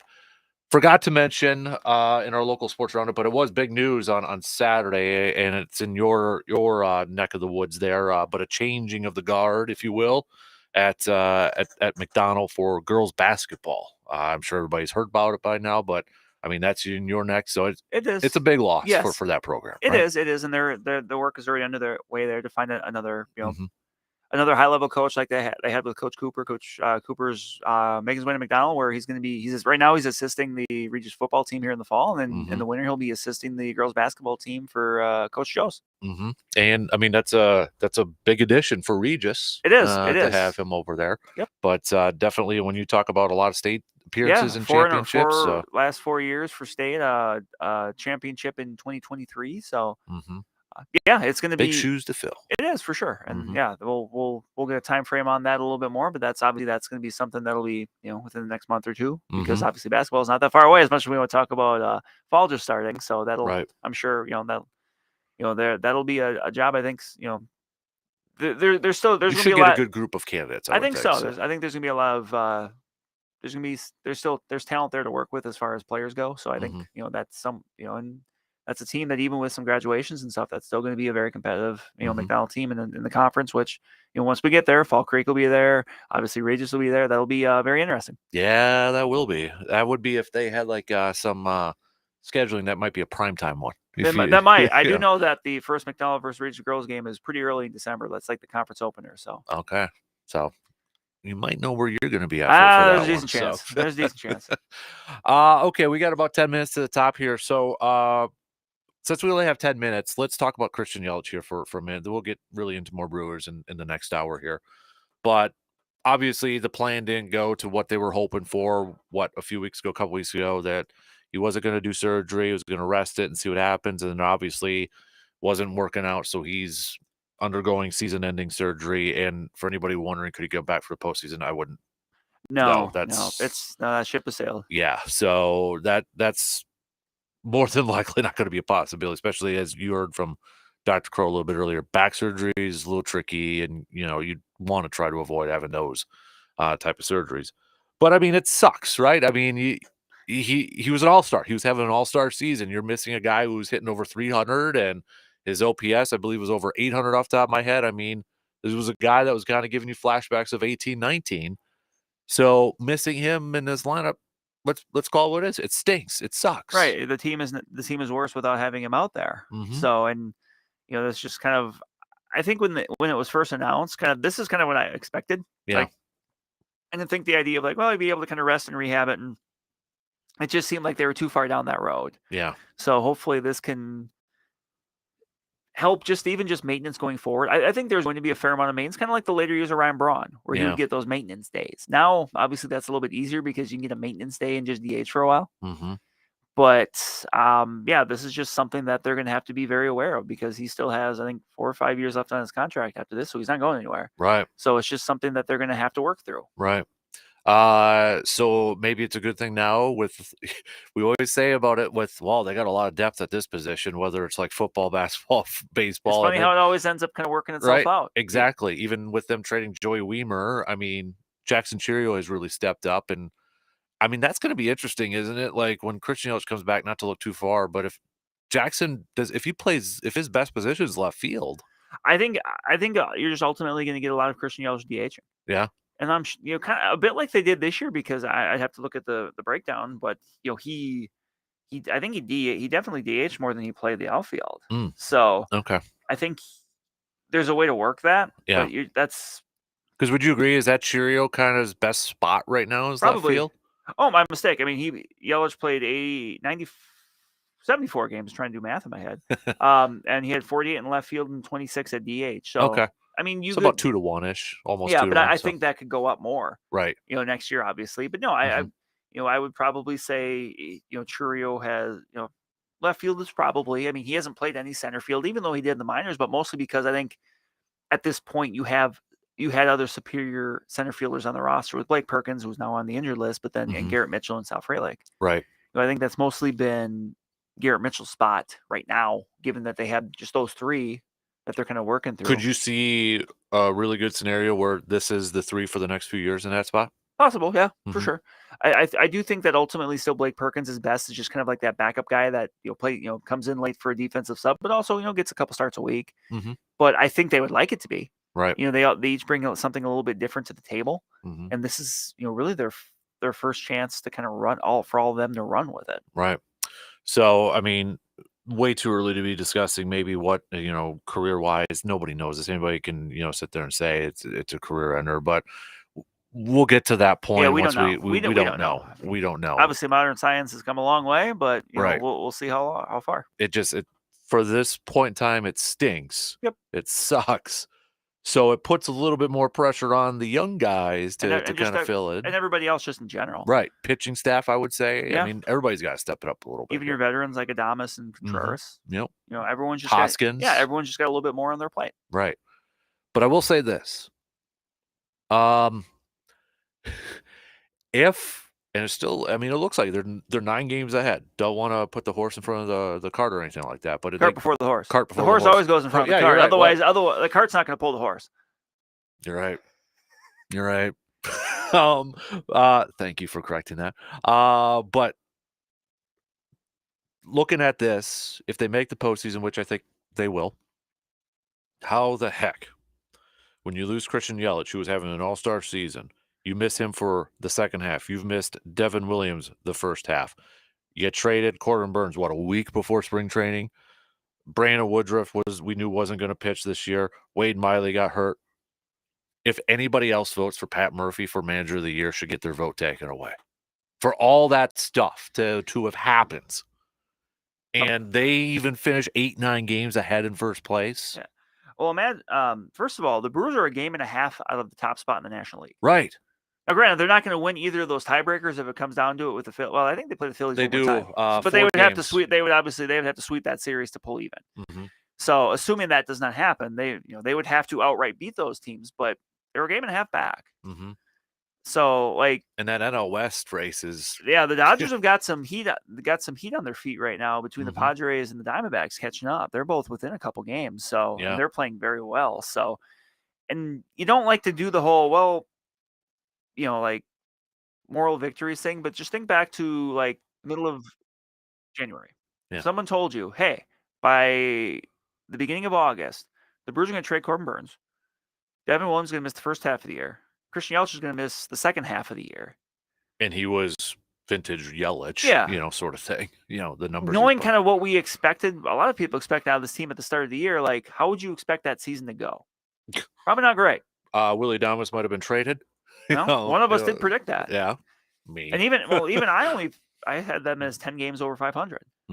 Right now they are 17. Yeah. I mean, it's amazing, and I know we are talking a lot about Pat Murphy and the credit, and rightfully so. But it's like he would probably be the first one to tell you it's the players, it's not him. But he does deserve some credit for this, I would think. The coaching staff deserves some of the credit for this thing. I mean, it just seems like it's a huge collective unit Yeah, here. and the front office for identifying people that can make, that could make a difference. Getting the Corbin Burns trade. I mean, right off the bat, like people looked at Joey Ortiz and thought he was just kind of like a defensive first guy that really couldn't hit. Well, he's shown his chops for being a capable major leaguer. Mm-hmm. D.L. Hall had it was encouraging his first start back. He's going to be back with the team. I think right now it's just kind of a numbers game with where they are in the schedule. Right. Rhys Hoskins, he's doing what you expect him to do. He's hitting home runs. He's being a veteran presence. Like, Mm-hmm. I know some of his, if you try to look at like advanced numbers like WAR or something, it's never going to be too glowing for him just because of the defense. Like he's just flat out not a good defender. That's why Jake Bauers, ideally when they need someone at first base to pick it's Jake Bauers. Mm-hmm. But, and someone like Jake Bauers, who he's been fine. Like, I had very low expectations for him coming into this year because he really hasn't hit consistently in the major leagues ever. Mm-hmm. This is his best year in the majors right now. But to see what some of these other people are bringing to the table, Gary Sanchez has been, what you expect out of that backup. Eric Haas has hung around because, in his limited opportunities he's had. Mm-hmm. They're in a spot right now where they can keep 3 catchers. Is that going to be the case the rest of the year? I'm not sure. But right now it works. Mm-hmm. So, being able to discover a guy like a Tobias Myers, who was on his like 3rd or 4th different team already. Early on identifying Colin Ray as someone like, hey, we need to bring this guy back. Mm-hmm. What he's been able to do, even work, and another thing, even at the start of the year, even able to say, Freddie Peralta's, it hasn't been, it hasn't been lived up to the expectations, right? Yeah, I think that's probably fair. Mm-hmm. Given what he has done in previous years. Mm-hmm. Right. And but, now getting the ace status attached to him. Right. So. Which I would like to know what Matt LaFleur thinks about an ace pitcher. Right. So, but yeah, to hear all of that and to realize, and part of this is that, look, the NL Central has not been very good outside the Brewers. Mm-hmm. The Cardinals have really struggled lately. Now suddenly the Reds are tied for 2nd. Yeah, every team is below 500 besides the Brewers right now. Yes, so that's part of it. That's part of it. Mm-hmm. But you still got to beat the teams you play. Right. We'll talk more Brewers. We're gonna get shot clock coming up here. So, because I want to talk about Willie Adames. I want to talk a little bit more about him, and then a little bit more about the pitching staff coming up here, and then of course the series, which this is to me is a fun series coming up because they're like 2 very similar teams in a lot of ways. Right, and you're right. Cleveland's excellent right now. I mean, this might be your 2 manager of the years this weekend. I think in the American League, there's very little doubt it's going to be Stephen Vogt. Right. Yep, I would agree. And former Brewer, Stephen Vogt, too. Yes. So fan favorite, I would say too. Yeah, he wasn't there very long, but in that he was that way when he played in like Oakland and stuff like that too. He's just he was one of those guys that even when he was a player, you knew like, okay, if he wants to be a manager, he's going to be able to, just because of the way he works with people and his knowledge for the game, and obviously that's translated this year with Cleveland. Absolutely. So he has an extra Harry Doyle bobblehead. If you go to that game, is going to be in demand. Just saying, I know a guy, me. Because that looks sweet. You want to be able to put him next to Paige on bobblehead on the console. And Jordy's Nelson Hallmark ornament, all cheeked up. Yep. Well, Paige's golf club is just laying on the ground right there. So, all right, we got 2 hours to go, or 1 more hour to go. 2 hours in. Quick news updates. We got Cream of the Crop coming up next hour as well. You can make your picks. Hit us up with a text 715-830-1912. We'll be back in just a couple minutes.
Final hour kicking off on this Friday morning. TGIF. Big thanks for tuning in wherever, however you may be tuning in from. We're going to get to a little cream of the crop. We've got, we'll get to that. We're going to get to maybe a little bit more football talk coming up a little bit later on as well. We've got Brandon Berg here joining me. I want to continue kind of our baseball chat here with the Brewers, Brandon. Also, don't forget you can join us via the Shoe Doctors bullpen line. Hit us up with a quick text at 715-830-1912. Willy Adames, Brandon. I want to talk a little bit about Willy Adames because how important has he been to the success of this team? Maybe not necessarily from his play, because I know he's going through a little bit of a defensive struggle right here. I mean, yesterday that throw to second was, I mean, I think a lot of us have gone through it, but maybe not Willy Adames at the pro level. You're not doing it in front of 30 to 40,000 people. Right, exactly. But it just seems like he's kind of the glue guy. You know, I know he's the Gatorade guy right now and such, but we talk about the youth of this team and all that, but it's like, has he really, do you think, become the leader of this team more so than anybody else? Yep. Yeah. I think he's kind of the lightning rod. And you see it like, his play has been good. Like the trade they made for him in 2021 is going to kind of go down as, kind of one of the more under the radar ones because it happened during the year. But, you look at his numbers right now, starting today, hitting 251, 331 on base percentage, 21 home runs, 13 steals, driven in 81. Mm-hmm. I mean, he's already got more RBIs this year than he did all last year. And obviously last year was a struggle for him. And look, I gave him a lot of credit because, it's a walk year for him. Mm-hmm. And he's picking a good time to have his best year. Yeah. Even with, there has been some, kind of slip ups here defensively, but you just watch him and he's just, as a leader, he's just in the middle of everything. Mm-hmm. And I think you can see that. You don't have to watch this team very much to see that. For those younger guys, there aren't a ton of veterans that they, you can kind of talk to and kind of learn the lay of the land. I think that's why bringing in Rhys Hoskins was so important. And certainly guys like Eric Hoskins, Gary Sanchez, and now, but for a guy like this that does it, and it really is in the spotlight for the Brewers too. Mm-hmm. I think you can tell it. And look, too, for some of those younger guys, especially I think Jackson Churio, it's just helping comfort. Right. So, Yep. Being able in William Contreras too, but like in some ways you almost look at him like they're kind of Churio's big brother. Right. Yeah. Yeah. I think that's a great point. So my next question is that enough to try to re-sign him? Now, like, the thing I thought is, could they do something where I go back to CC and Prince, where they offered him a contract, it was like $20 million a year, I think it was, or something like that. And, they threw it out there. Obviously, they left for more money and such. I almost feel like it's almost to that point, so a little bit. I don't know what it's gonna cost. I don't either, because if you look at recent shortstops that have hit free agency around the same time as Willy Adames, they've all gotten paid. Yeah. Dansby Swanson a few years ago with the Cubs. What's his name with the Red Sox? Trevor Story. Oh, yeah. Trevor Story and there's other examples too. They've gotten good money. I'm talking about like mid 100 million, like 150, 100, whatever. Mhm. The irony is, if you look at the guys that did that, not a lot of them have actually been playing very well, like right now. No, that Right. doesn't mean anything about Adames, because he's different from them as far as like each person's different, each player's different. The Brewers are going to make an offer, and if they get the feeling he's out the door, they will make sure to let everybody know they made an offer, because the last thing they want to do is kind of have an egg on their face and lose kind of the court of public opinion and saying, oh, well, they never really offered him anything. Right.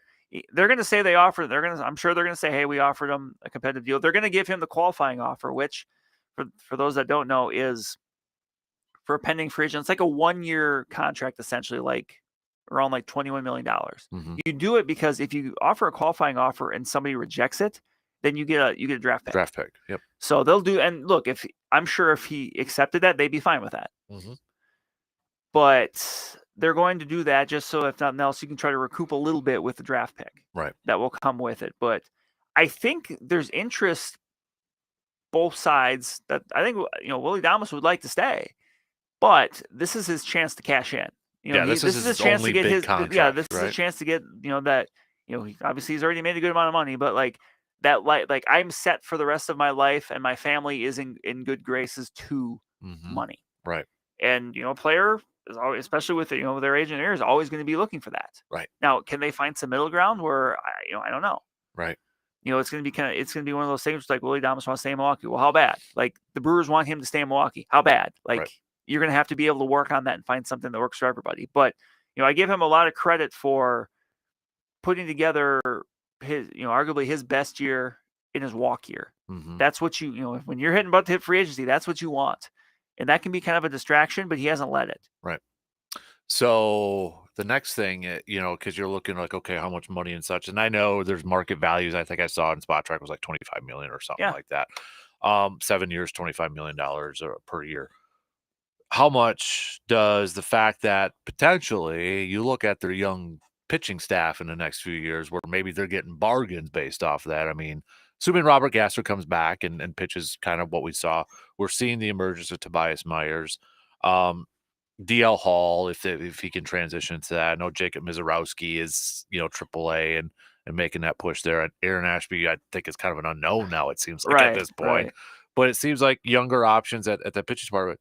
How much does that help? Maybe knowing it's almost kind of like Green Bay in a sense, cheap wide receivers, expensive quarterback now, right, sort of thing. Does that factor into it a little bit? But you also got to remember you're gonna have Yelich, who's making a pretty penny. Yep. You're gonna you got to sign Contreras. Contreras is still under team control for a while yet, so it's not like he's a free agent. But at some point, you might extend him just to give you that cost certainty of knowing this is, hey, this is specifically because remember with arbitration it can fluctuate. Right. It's like buying a stock. You could extend him right now, and for sure what the price is. He could go out next year and have an even better season. His arbitration number would be higher, or he could, not have as good of a season. The arbitration number might be lower. Right. So it's just going to come down to bottom line what the Brewers want to spend. Yeah. And that's something we talk about all the time when it comes to these things. Like ultimately, what are you going to be willing to spend to help kind of keep these cornerstone pieces together? Yeah. It's going to be kind of fascinating to watch. It is. Isn't it? I mean, I feel like it's not going to happen. I would agree. Price? Yes, I would agree. I think Willie Adames really wants to stay. But at some point, too, he's also got to make sure he's set. And people are going to say, well, what's the difference between $100 million and $175 million? $75 million. Yeah. Like I would love, I love what I'm doing too. But if somebody offered me nearly double what I was being paid to do it somewhere else, I would have to very seriously consider it. Yeah, no doubt about it. So I feel like Willie Adames, there's been this perception from fans, it's almost been a 180 compared to last year. Like last year, he was like kind of a lightning rod, like where there was some frustration, and I think a lot of it was just from the offensive side. Right. I mean, you look at his numbers last year. I mean, he had 217, 310 on base. The advanced numbers say he was below average offensively. Like his defense carried him last year. He had the home runs. He had 24 home runs, but just it seemed like it was much more of kind of an all or nothing approach. Like, right. And think of it that way. Doing that in 28 fewer games, he's only 3 homers behind what he did last year. Right. Right. So, and now it's like it's kind of changed the narrative a little bit of like now I think a lot of people would love to keep Willie Adames, but I don't know if it's going to work numbers wise, especially if Mark gets sued and loses that lawsuit right now. He's going to have to find a lot of sand. Yeah. Go to Lake Michigan, man. Get the sand over there and haul it or something. Golly. What a story. Right? What a weird story. Oh my God. That's funny because like obviously there's a lot of Brewers fans who expect more out of Mark Ananasio. That's not going to help in the court of public opinion. No. It was like the same time, was it during the lockout where it was like the Jackie Robinson? Like the memorabilia, like because he'd spent a pretty penny on it. Yep. Yeah. And then even now with buying into the Premier League team. Yeah. It's just, even if those things aren't necessarily connected to Brewers, because ideally, I'm sure, obviously, the Brewers are kind of operating within their own ecosystem of This is the money we make. This is the money we spend. That's how business works. Mhm. But still, you have Brewers fans that are going to be out there saying, "Well, but you're a millionaire. You could still." And I believe he was a part of the group too with that whole Live and PGA Tour. The PGA Tour one funding Yes. that too. So I mean, like a lot of millionaires. Remember, he's a millionaire, not a millionaire, but like a lot of millionaires, he kind of has his fingers in a bunch of different things. It's Right. not like he just has the one thing he does and that's it. Right. Yep. So, oh man, talk about another guy where perception has changed quite a bit Sure. over the the long haul. So, what are you gonna do though, right? Yep. What are you gonna do? So, Brewers, Guardians, 3-game series.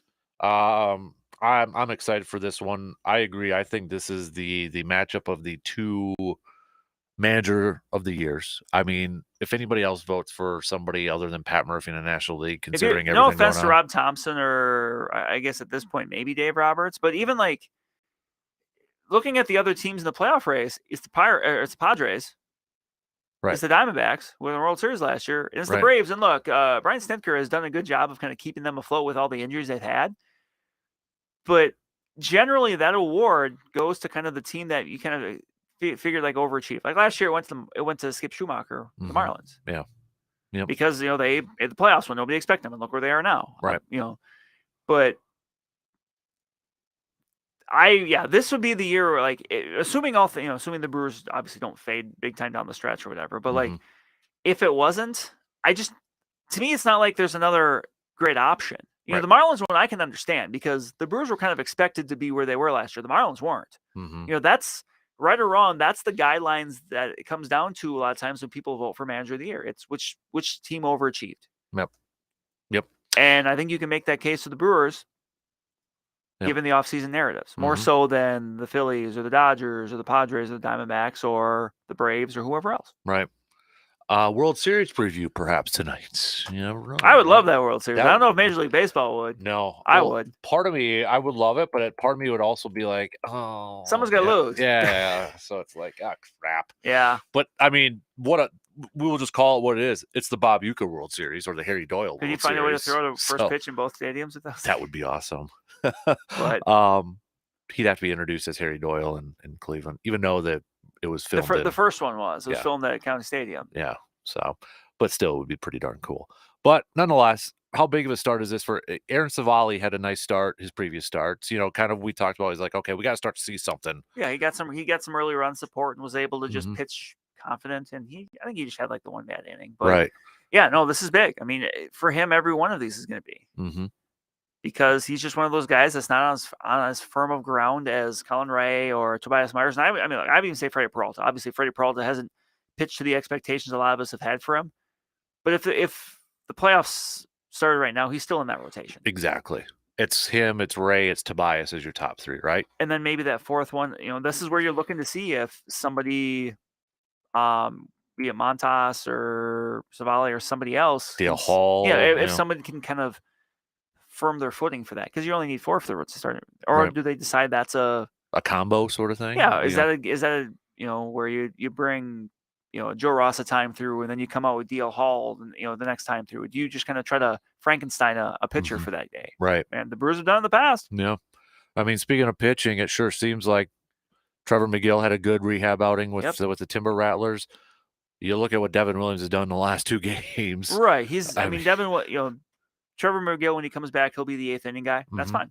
And it's finally kind of setting up to that now. Fingers crossed. Fingers crossed. Devin closing, Trevor McGill 8th. Brian Hudson is kind of that fireman that you can deploy wherever. The early version of Josh Hader sort of thing, where how he was utilized. I always struggle to just say, well, he's going to be Josh Hader because obviously Josh Hader is an anomaly. Right. But like in that way, like you can give you 2 innings or so. Yoel Payamps has been better. Like he's been pretty good here recently, so you feel a little bit better about that.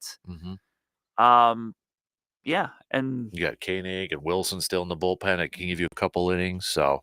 Yeah, right. It's finally going to kind of set up to what Pat Murphy has wanted for a long time. I just knocked on wood. So, and I'm sure the Brewers too are very excited to get to September 1st because remember rosters expand to 28. Yep. So you'll add a pitcher and a hitter. Yep. I'm kind of curious to see what they do the next few weeks because and I will give them credit. They've given Tyler Black a chance this week. And I think if you're going to bring a guy like that up, you have to, because he has nothing left to prove at AAA. But and he played some outfield in AAA. This last time he went down, he played all around the diamond. If they're looking for him for that, otherwise, I'm wondering, like, given they only really have 3 outfielders right now, if it's a time, well, I guess you can play Jake Bauers out there, but you don't really want to. Yeah. If it might be sometime here sooner than later, if you give a chance to someone like Brewer Hicklin, who was added to the 40-man roster a little bit earlier on this year, I think in part because he had an opt-out, but he has been their best offensive player at AAA. He's had and he's a bit of an older player. He was like mid to upper 20s ish, so he's not prospect, but like he's a right-handed hitter, so maybe he's someone that you can bring up at some point and play against some lefties, because you've got 2 lefties out there with Garrett Mitchell and Sal Frelick, and maybe you don't want to. And Blake's a switch. And he's out right now. So, I mean, I'm sure a lot of that just depends on how long Blake Perkins is out. Right. If Blake Perkins could be back in a week, well, then maybe they don't worry about that. Pitcher-wise, I'll give you 2 names. Again, I haven't heard a whole lot about Aaron Ashby. I know he had a relief appearance a couple days ago that went okay, but it's been a struggle for him. Yeah. And then, is it possible with Jacob Mizrowski? Possible. I think the guy, though, that you might have to keep an eye out for come September is a young pitcher by the name of Craig Yoho. Okay. If you look at his numbers in the minors, and people have really started to jump on this because his numbers are so crazy. Like, he is honestly putting together a better potential track record for making it his way up here than Jacob Mizrowski is. Okay. I'm trying to do this on the fly because I don't know this just off the top of my head. What? How dare you? I know. I know. But all right, this is courtesy of Codified Baseball. He's a converted position player. He's faced 182 minor league batters this year. He's allowed 4 earned runs, which is a .79 ERA, and he struck out 87 of the 192 batters he's faced. Wow. That's pretty impressive. And he doesn't. And the thing that's crazy, and as of 2 days ago, he's only been in AAA for a couple appearances. He's faced 6 batters. He struck out 4 of them. Okay. And he doesn't throw super hard. He had, and I hate to put it in this category, but the advanced, like the StatCast numbers bear it out. He has a changeup a bit like Devin Williams. Okay. Where he doesn't throw super hard. I think Devin Williams throws harder than Craig Yoho does. Mm-hmm. But there's just a ridiculous amount of movement to it. Like, it looks like a curveball. Airbender 2.0? Kind of, but like, yeah, he's got a 47% strikeout percentage in the minors this year. Nearly half and that kind of goes with the numbers said. Nearly half the batters he's faced, he struck out. Yeah. Interesting. He's lower to mid 90s with his fastball, but like, he has been someone that, the Brewers have they saw something that they wanted to do with, and it's worked. Mm-hmm. So he's someone that, honestly, I think he might be a little bit more of a possibility, because I think Mizrowski is going to be on a pitch or an innings limit. Yeah. And they're moving him to the bullpen, doing shorter bursts now, and in part because maybe they think it could be majors, but like, I don't know if Yoho is definitely on that. Mm-hmm. So he might be the guy to look out for once we get a little bit later on, if they want to try something with somebody. Interesting. All right. Good names to watch there for sure. All right. Let's take a quick break here. We'll get back to some football talk as well. Getting set for week 2 of the preseason, even though we had a game yesterday, in case anybody forgot about that. How dare you?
Have you been to the VFW Post 305 and checked out the food over there lately? Had the taco omelet yesterday.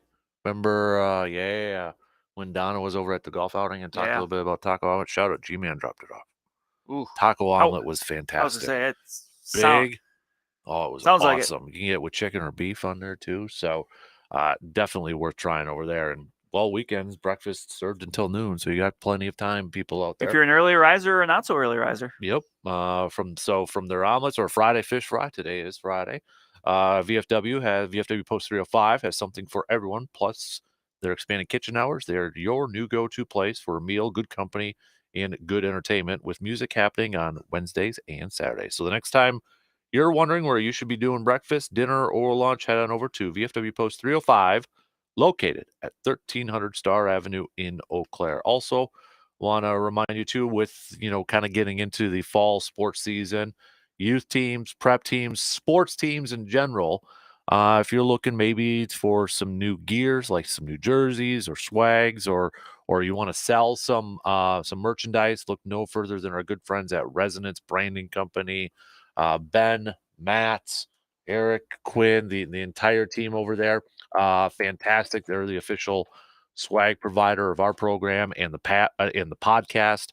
You can check out their Facebook page, facebook.com/resbrandco. See some of the gear that they got up there. But if you're in the market, maybe trying to get some new jerseys or any type of like can koozies, t-shirts, hats, whatever, Resonance Branding Company is your go-to place. It's time for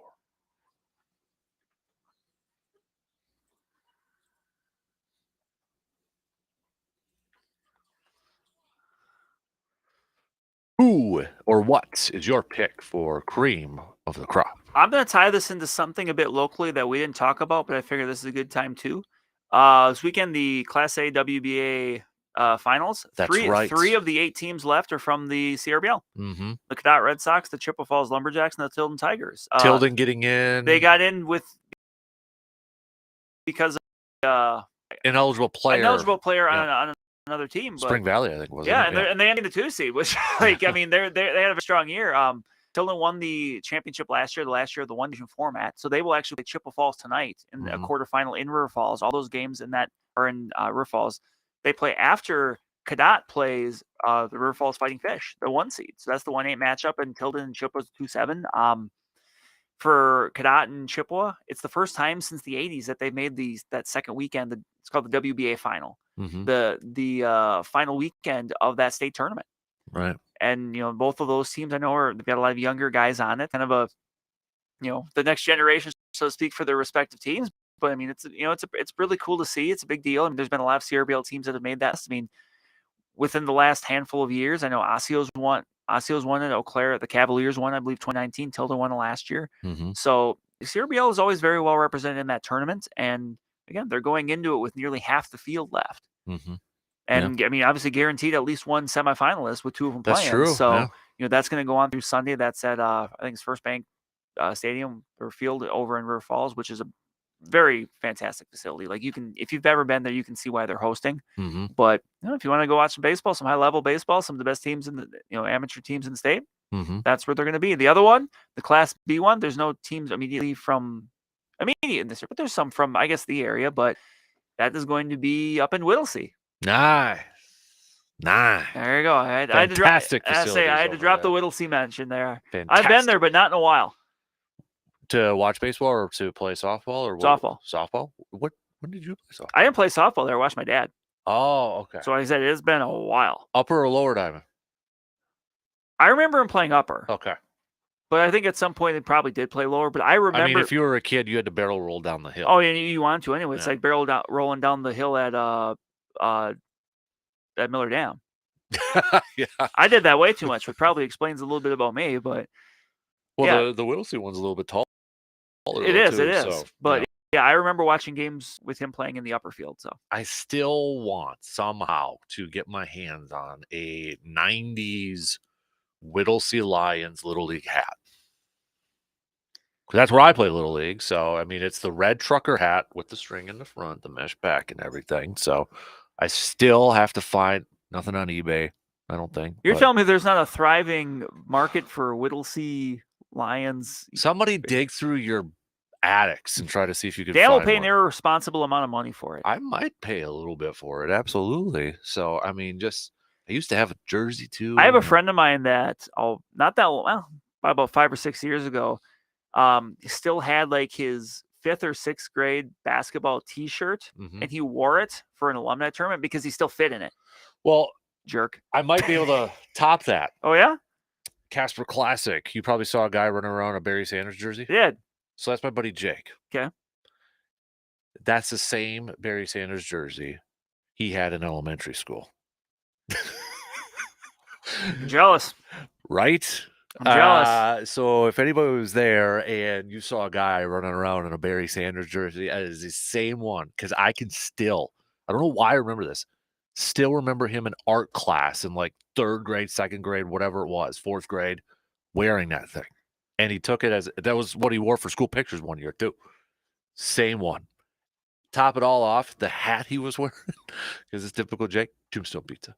Nice. Representing Nice. Medford right there. Nice. So, yeah, that was, oh yeah. I don't know if I got my Packers turtleneck that I wear every hunting season that still fits me that I got in 6th grade, I think, 5th or 6th grade. So that's the only thing I have that still fits me from kiddo days. No idea why that still fits me, but I have one thing, but I don't wear it because I have a 90s Pittsburgh Penguins jersey. mhm. I just need a little sewing on it because part of the Penguin logo is like loose, so I don't want to wear it. Yeah. I need to get sewed. Yeah. But then I probably would Mhm. because it's like the 90s with like it's the black jersey with like the penguin and like the triangle body underneath. Yep. Like I would wear that. My cream of the crop, I'm going a little bit of a different route here. So bear with me on this, all right? It's kind of half and half. It's kind of awkward, but bear with me here. We're getting a John Madden biopic. We are getting a John Madden movie, okay? Boom. I'm excited for this. I'm partially intrigued, excited to see how this actor is going to portray John Madden. Because I think there was a rumor a couple years ago that Will Ferrell was supposed to be in talks for that or something like that. No. Nicolas Cage is playing John Madden in this thing. Put the money back in the box. Hope his booms and his tough actings and actings are on point. I'm mentioning this as my cream of the crop because I'm genuinely curious to see how this goes. Mhm. I'm excited about a John Madden biopic. Mhm. I'm glad. I hope this thing goes through. Do I have reservations about Nicolas Cage portraying John Madden? I do. But Nicolas Cage is also pretty charismatic to where I think he can do the enthusiasm of a John Madden. I just don't know if it's going to resemble John Madden, if that makes any sense. I want to know who's playing Pat Summerall. Yeah. Okay, so if we were to be a part of this John Madden movie, who are some of the main characters? We have to have an Al Davis. Yeah, Somebody's got to play Al Yep. Davis. Somebody's got to play some of those Raiders players on those Raiders teams, like an Art course. Shell and all Kenny those Stabler guys. and all Yep, that, yeah. Yep. Pat Summerall, you're exactly right. Al Michaels, he's got to be on there. Maybe Al Michaels plays Al Michaels. He could. So, given his proclivity for him, does Brett Favre make an appearance? Good question. Very good. Who plays Brett Favre? If it's not Brett Favre, a younger version of a Brett Favre. I'm waiting for the first scribble on the screen. Boom! That sort of stuff. The Telestrator. Telestrator. Thank you. I'm very excited to see how this goes because this, I think you and I would both agree, this is our childhood, right? Coming to the big screen. This could be a lot of fun if it's done right. If it's just done a matter right. of obviously there's a lot of range of outcomes with this. Yes.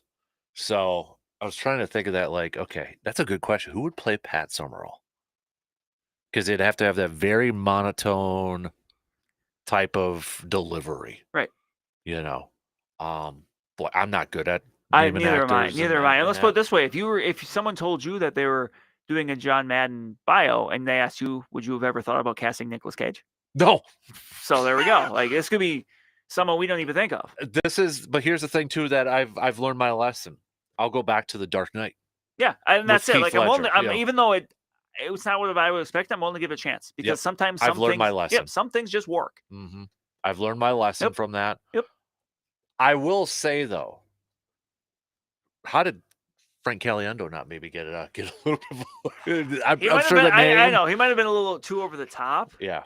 It'd have been like a Will Sasso. Mm-hmm. I'm trying to because I'm sure that they want. This isn't going to be like a comedy. There's going to be fun, but like it's going to be serious. I would think so, and yeah. I would be willing to bet that like they could do it serious Mm-hmm. because you just dial it down a little bit. Yeah. But yeah, man, that might have to be a podcast episode for us to think about a little bit to cast the rest of this Madden movie. We'll come up with the names of who we want the main, characters. Because I remember one time, this is almost going back to elementary school. I remember, what was a book we read that had like mice in it? I can't remember. Of Mice and Men? No, it was elementary school. That's a little too advanced for mice and men. I can't remember what it is. But one of our projects was that we were supposed to make a movie poster and cast the movie. This tells you. One of my picks was Jean-Claude Van Damme. The mouse? Yeah, and I think it was Tim Allen was in there too. I mean, that's straight up 90s. Oh yeah. Those type of Tom Hanks, I think, was in there too. Quite the run of. Boy, you're gonna have to make a lot of money on that movie with the price I of know, people you're getting. I know, and I wish I remember what the book was because I remember working. It was a group project, but I just remember it was mice, something mice. Oh, I might have to Google this, but okay, it's gonna throw me back there. I'm excited to see it though. I'm excited to see it. Maybe a little. I don't know if Michael Keaton can pull off Pat Summerall. Maybe. Yeah. Maybe. All right, we're gonna make that a podcast. So I know we can't do our top 5 today. Nope.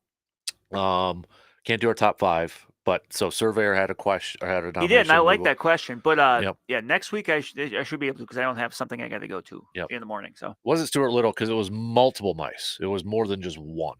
It was a few of them. And remember, Right Stuart there. Little didn't have a family.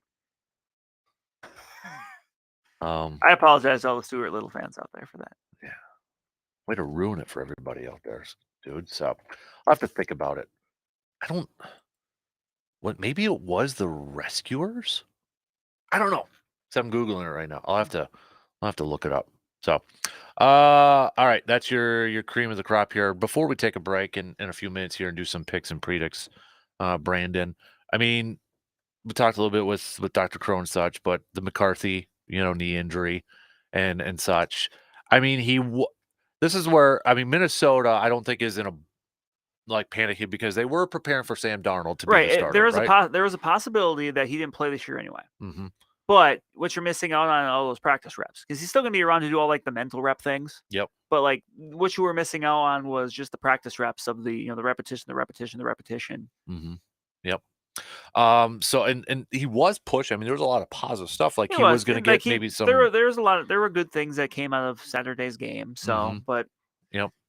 And I mean, yeah, he looked really good. It sounded like maybe he was going to get perhaps one first team reps at practice a little bit there, but I don't think this is going to set back Minnesota this year because they were preparing. I don't think so. I don't think so. And even I think when he was talking about it after the fact, Kevin O'Connell had said it's abbreviated, but they've seen everything they wanted to see out of him to let them know, okay, this is a guy we feel confident about going forward. Mm-hmm. Now, granted, that was. And that's including off-season stuff and not just the 3 weeks of practice, but so yeah, it's just the biggest thing that you're losing without having him there on the practice field is just those reps of just physically getting everything down. You can know everything mentally, but you still got to kind of see it when you're out there to hammer it home in your head. Mm-hmm.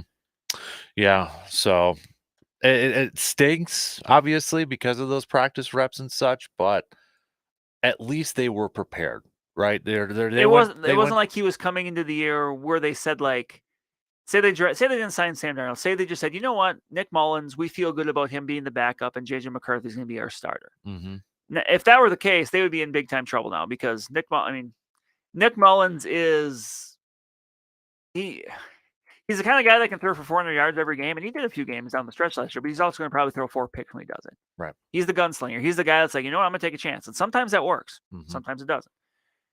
With Sam Darnold, at least I feel like, and he has looked good in his, for what it's worth. Again, it's preseason in the practice and stuff, but like at least there's something where there you can feel like, okay, like letting a guy like that work, easily with the best surrounding cast he's ever had. I mean, Mhm. this isn't Matt Rule, and this isn't Adam Gase. Right. This is someone that you feel like legitimately knows what they're doing. And it's not like where, they put him in a position like Washington or Chicago where they were preparing for that starter, and then all of a sudden you got to restart. Correct. Correct. Kind of sort of thing. If JJ McCarthy won the job, okay, but that wasn't the expectation. Mhm. The expectation was Sam Darnold would start the year. Right.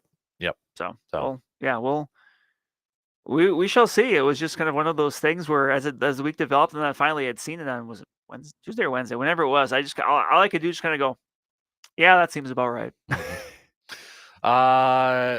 Friend Richie texted in Biker Mice from Mars, not the TV show, it was a book. Remember Biker Mice from Mars? I remember it. Yeah. There was a book. I remember it was a book in 4th grade.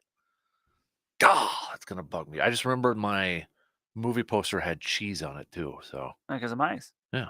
No. So, I don't know what it was, but it had to be like a 4th grade level book.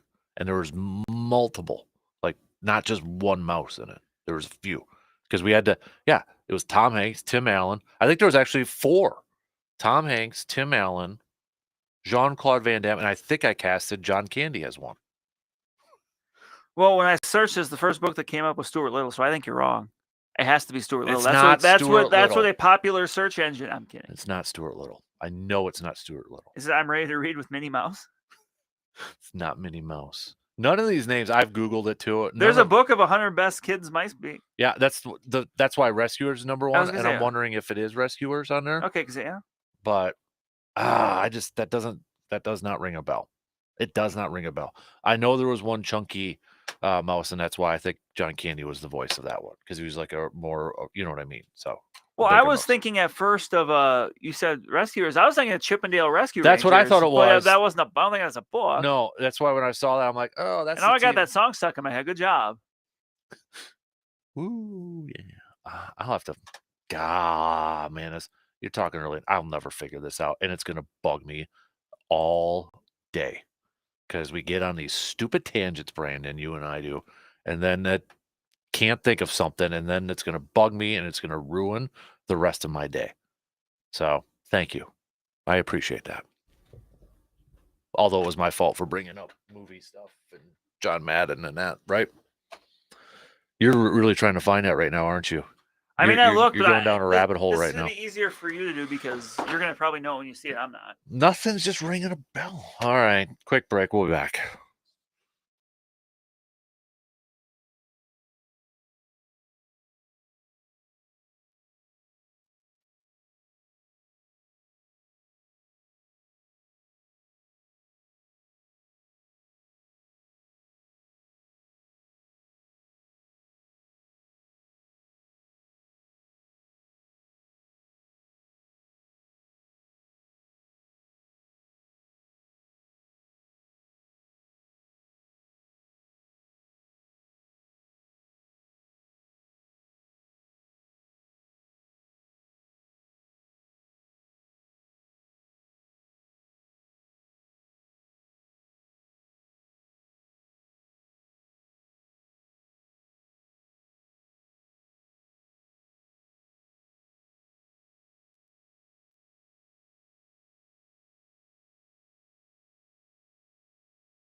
Let's make a difference in a child's life. Become a mentor at Big Brothers, Big Sisters of Northwestern Wisconsin. Congrats, by the way, to our good friends at Big Brothers, Big Sisters, Northwestern Wisconsin, their golf outing last Friday. We might have to do that one next year, Brandon. It's one of those where twosome versus twosome. You win a hole, you get to take away a club from the other twosome.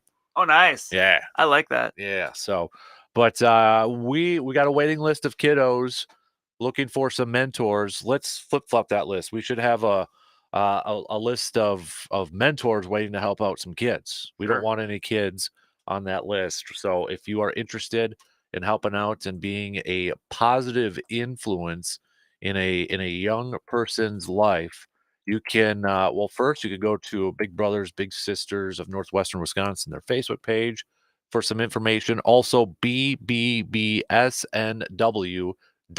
and you're talking maybe on average like an hour a week, 4 or 5 hours a month, and they're very flexible with working around your schedule there too. So let's lower that list. Let's lower that waiting list down. There shouldn't be any kiddos out there looking for a mentor to hang out, and they'll match you up with similar interests too. So you like sports, they'll match you up with a kiddo who likes sports over there too. So guys, I know they got quite a few boys on that waiting list.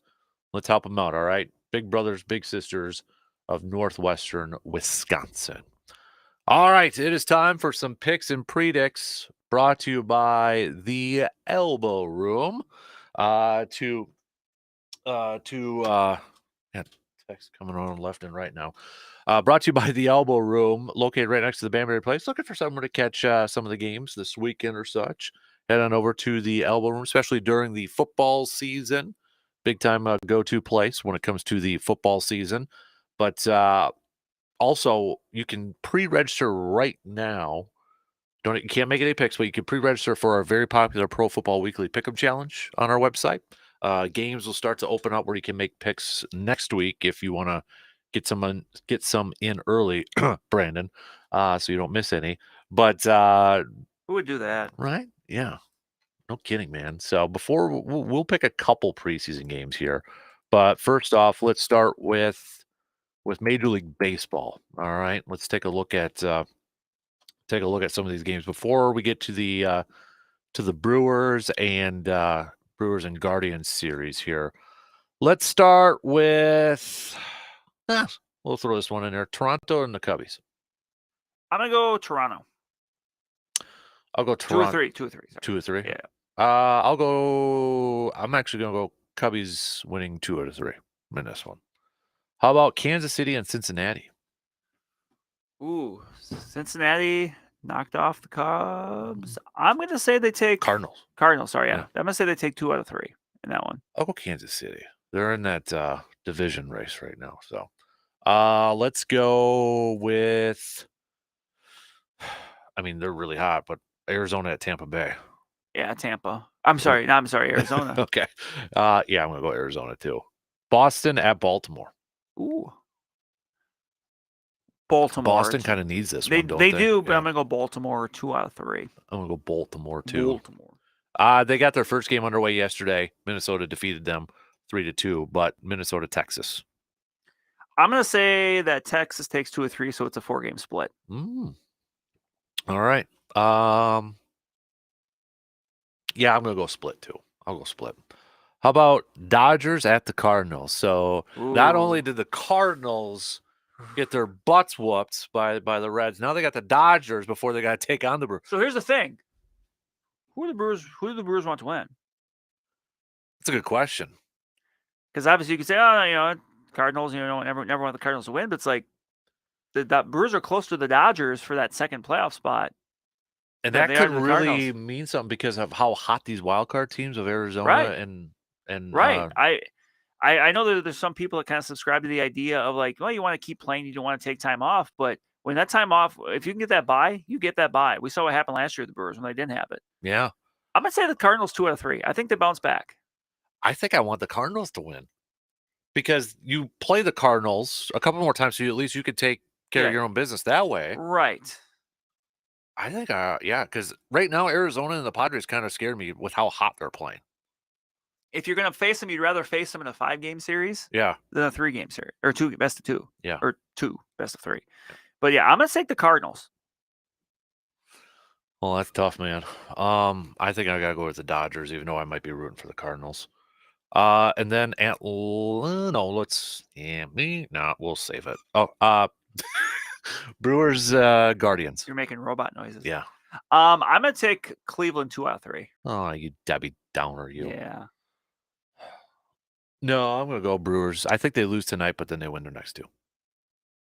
I think they lose tonight, and then they'll win their next 2.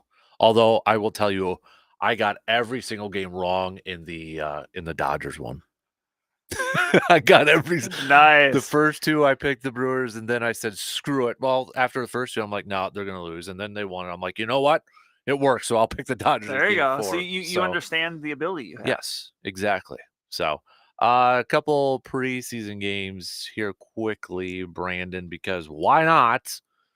Why not? Your Vikings at the Browns of Cleveland.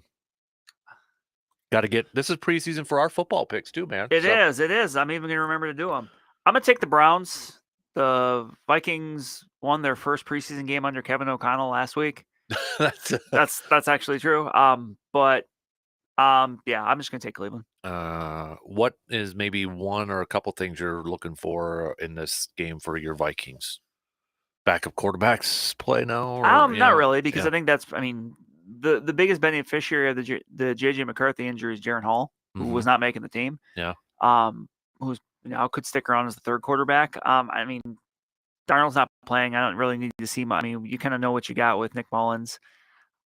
For me, probably just the receiver group, because I want to see beyond Jefferson and Addison. Mm-hmm. It really seems like Jalen Naylor's made some good strides in being that third guy, but him, Brandon Powell, Tristan Jackson, Lucky Jackson, which I was wrong last week, and I said JJ McCarthy threw a touchdown to Lucky Jackson. It was Tristan Jackson. I was close.